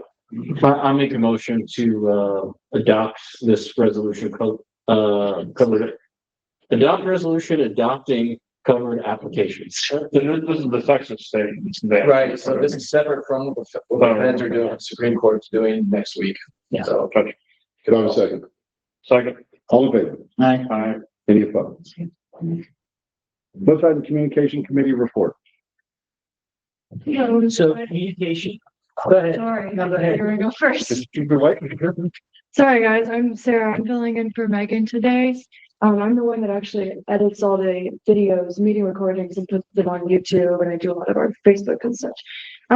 So the committee has talked about putting together a plan for the grand opening of your new admin building. And the idea is that this is just going to inform our residents and identify the key figures that were integral parts in making this happen. And we had ideas about putting it together like a ribbon cutting ceremony, making it a real community festival where we had like face paints, tours of the building, and really making it food trucks, local vendors, that kind of thing, making it a big day out of the deal. But we're still ironing out some of the plans, and we will have a proposal prepared for the next meeting. I don't know if you wanted to talk on that at all, though. No, that's fine. I think that's some other things I'll touch on, but not for whatever. Cool. And then the other thing is that we have started, or I created a new resident information page that basically you would give to new residents whenever they move into Elmbridge, and it would inform them on what a wicket is, the important contacts, consultants, service providers, your trash schedule. And I believe that included that whenever we sent out the report. So I wanted to know if you guys had any feedback for that. What, anything you wanted to change or include on here? The main thing I sent Megan was one of the photos was wrong. I switched up. Yes, Okay, yes, perfect. thank you. And then one thing I didn't talk to her about was, I think that we should really highlight our police department on there because that sets us apart even from other water districts. So I think even just having a snapshot of them would be great. Okay, yes, we can do that, definitely. And then I'm not sure about the distribution, and I think we need to still talk about how you would get this to new residents. I think that still needs to be ironed out as well, but if this looks good, and then we will add the police department for it. All right, is that all for me, you guys? The editing, spoke with Megan about this. Please, let's make sure that we have the transcription on. Yes. And if there's a way to get a transcript, like without. Yes, so they changed the YouTube format. It's not as easy to find the transcript, but it's on there. You have to kind of scroll down and expand the whole caption. And then at the bottom, it says transcript. From there, you can click on it and it'll pop up, but it's not as intuitive as it used to be. So I don't know if you want me to put on when I put on the Facebook and I say the meeting recording is out, I can specify where you can find the transcript. Yeah, I can do that. The captions are also Get it transcripted into a document. into a document. I can do that. The only caveat I have is that I don't go through and edit word by word the whole transcript. So if people had a transcript, it's not going to be, people could quote someone saying something that might not be exact. So I don't know. I would be hesitant. I just love to be able to read that meeting rather than watch the whole thing. That's really, Yeah. I can read it like way faster because to go back and watch it takes forever. How about internally then? If you wanna. Yeah, Yeah. yeah, Yeah. yeah. We can do that. That's We try, just see how it comes out. Is this a big task or? No, when we start the recording, we start transcribing it as well, and so Google automatically gives me a doc, and I can just send that to y'all after, whenever it's. We're sure to check the tape, right? And then you get, that's like better, that would be lovely. Yeah, we can do that. Okay. And then, you know, the one thing is, I know we had put it in place, we've got it set up on the website and it can tie in with the new GM with Jennifer. One of the things we had been planning is, you know, to list key events and things, and I can tie in with you so that we can communicate with the community, the things that are going on, the construction and things in an easy to find location. And that had been something that we've got the website set up for it, but we hadn't been utilizing that. The monthly updates page. Yeah. I was just looking at that. Yeah. it And needs so be I want to updated. start using that if we can tie in with Jennifer on that, because that could be some great information from the community. And the second piece is, when I had talked to Megan for the communications committee meeting, and I hadn't looked to validate, we had talked about putting the updated photos, and I think she said she sent Justin out to get some pictures. I don't remember, I think that's his name. Of the new admin building? Yeah, the admin building. I haven't seen updates for the admin building, and where we're at on the admin building on the website. And so I'd like to get some data on that out there for the community so they can track where we're at with that. That's been something we've been talking about for a while. Definitely. Yes, we can definitely do that. Okay, an updated photo, because I know the main cover right now is still a rendering. So if we have a photo that we could. Yeah, we were supposed to have an updated section where that was going to go in. Okay. So, if we can make sure that that's happening, and Megan and I had talked about that at the last communications meeting as well. Okay, I'll follow up with her on that. And then also, I know you mentioned the waste connections internally. It's really easy for us to add someone as a contact in our ticket system. So we could add someone on waste connections and just, if we get a trash ticket, we can just transfer it to them. Yeah, exactly. So we would just need someone on waste connections to you, customer service side, that we could get that work. Yeah. Okay, thank you guys. It's very problem solving like that. Yes. And then as far as the communications committee went, we did, you know, there was a meeting last month, a couple of things that Brandon was out, but a couple of things that talked to Megan, and we followed up with Brandon on the back end was, and he followed up with Megan to make sure it was posted, is the curb painting item, to make sure that was posted. We did get bio and photos for our general manager so that the public could see and get an introduction to our new GM out there. We pushed it off a month because of vacation for Brandon and stuff, but goal setting for what we want to accomplish is a communications committee through 25, so that we can bring goals and where we see communications going and what we want to accomplish in 2025 instead of working haphazardly. So that was what was discussed during the meeting, and the goal setting will be done at this next meeting. Brandon was on vacation. I think just to reiterate, and this kind of involves you too, is we don't tell a very good story about all the things that we're doing, the Artesia Bridge, that bag that we moved in Savannah, you know, the little things. But I think, you know, if we started flashing some of that out once a week or something, hey, we did this week, or here's what we've got going on, I think we need to do a way better job of telling that story. Agree. Perfect. Maybe even like a newsletter. An ongoing weekly type or as it is. But we're going to include, and we already talked with Megan, you know, at the next communications committee meeting, Jennifer will be a part of that as well. So Thank you. It's about to request that. I just want to come in, sorry, but we have a monthly update page, so you have a digital version of the monthly updates, but then also we do offer or create newsletters for other districts. You do quarterly ones, monthly, semi-annually, whatever schedule you feel is most appropriate for you. Some can be printed, some can be just straight to email. So if that's something that you want to consider, if you really want to get expensive about what you're putting out there, I think that's an avenue I would consider. Yeah. so that's something we'll discuss in the committee meeting that's upcoming. Perfect. Thank you.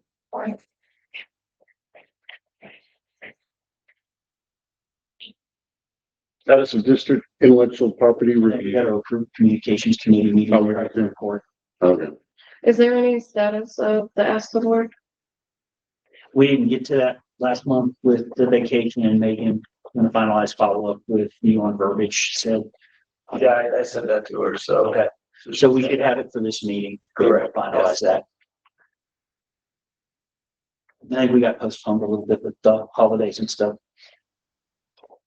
Is there a motion to approve committee reports, I'll make, or communication. communication? I'll make the motion to approve the communication. Second. All of it. Any opposed? Status of district intellectual property. Yeah, so, you guys had approved moving forward with a, review of the possibility of the district trademark.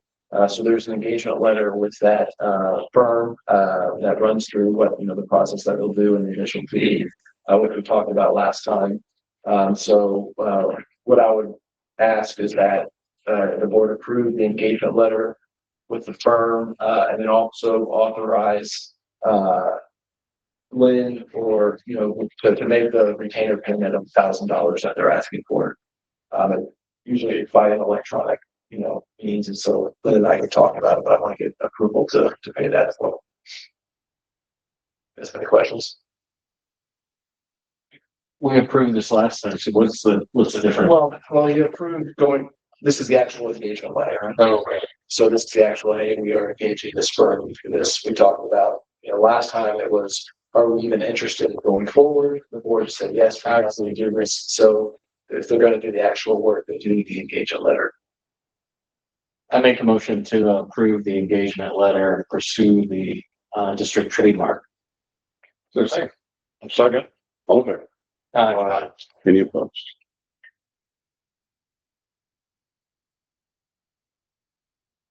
Consider committee reports and take any action. So the law enforcement committee will be meeting on Tuesday. And then obviously I've been bothering Jennifer.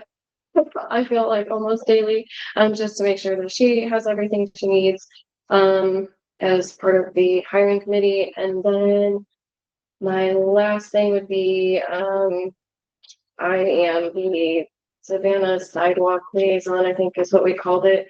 But I have a meeting with them next Wednesday for all the stakeholders, that are extending fish trap. Oh, I think that's what it was, the fish trap liaison.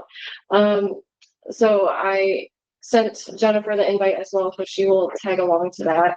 But they are at 60% completion of the design. They're moving right along. Do you know if they're burying the power lines there? I don't believe believe they have that in the budget, is what I was told. I have, somebody that's very adamant about pushing that, so, Someone, yeah. yeah, I don't know. Yeah, oh, yeah, I'm sure it was a cost. Banks are in Frisco, those are big thing, those are big power lines. Oh, really? So, I just when he initially said something and they don't know. So I don't believe that's changed.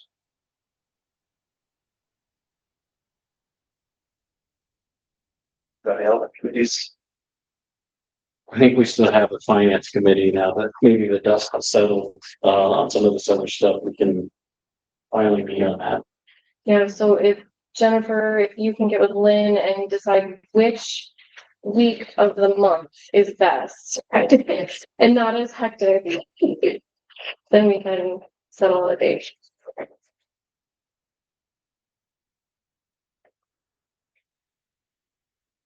a motion to approve committee reports. Make motion to approve the committee reports. Second. Second. All in favor? Aye. Any opposed? As president for items 25 or 24 and 25, I'll recommend that the board go into closed session under section 551-071, 551-074, and 551-072. Do I have a motion? I'll make a motion. Second. All in favor? Aye.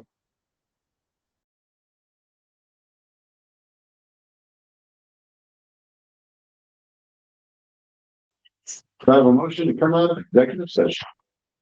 I'll make a motion, come out of executive session. Second. All in favor? Aye. Any opposed?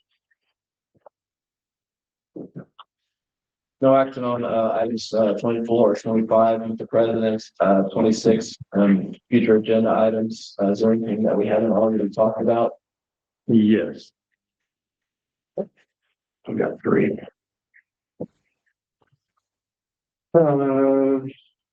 Let's talk about meeting in Artesia and Savannah in the future. Okay. Let's put scooters. It's when weather gets nice, after Christmas, there were a million new ones out there. We're gonna need to, I said it's gonna be worse this year. And let's put discussion about a social media policy for board members. I want to talk about regulations here. I want to talk about them. Well, what we did last year, the enforcement. Yeah. They were talking about an outreach, pass out stickers. What can we do? This problem is going to grow. It's not going to, I'll resend you guys I sent an email about the policy, like the rules, and that's what we fix for it. As long as you can enforce them, you can't. So I'll resend that to the board for the preparation to talk about it. the enforcement blitz went pretty well. It might be.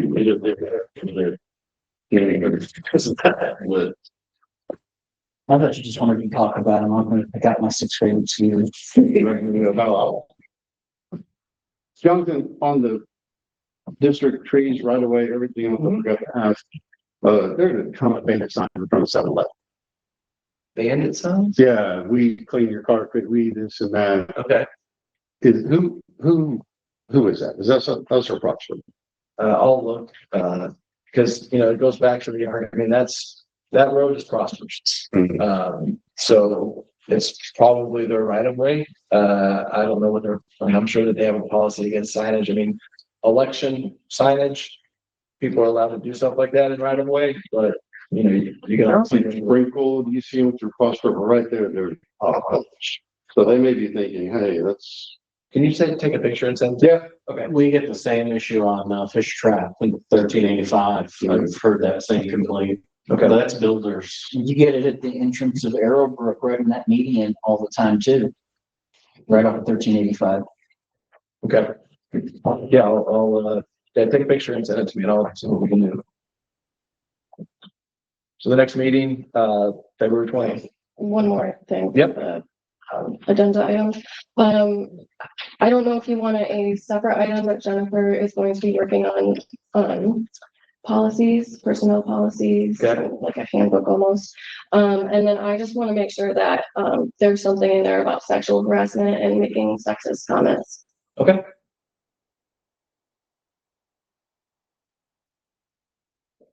Okay. So, meeting here next month, right? Yeah. Okay, then we can talk about the schedule for our users. Okay. All right. That's all I have. Hey, Director, I'll tell you, the week of the 27th, I'll be in Waco for street class. So if you need something, I'm available by phone, but after I said that, I'm smoking cigarettes. Just on the area. What I heard is you're not gonna conference in the evenings on your off time and wait for 2 hours to give you a report. Probably not. He's left. I have another marriage here wants to do that. So motion to adjourn. Thank you. All in favor? Fine. Okay. Aye. Aye.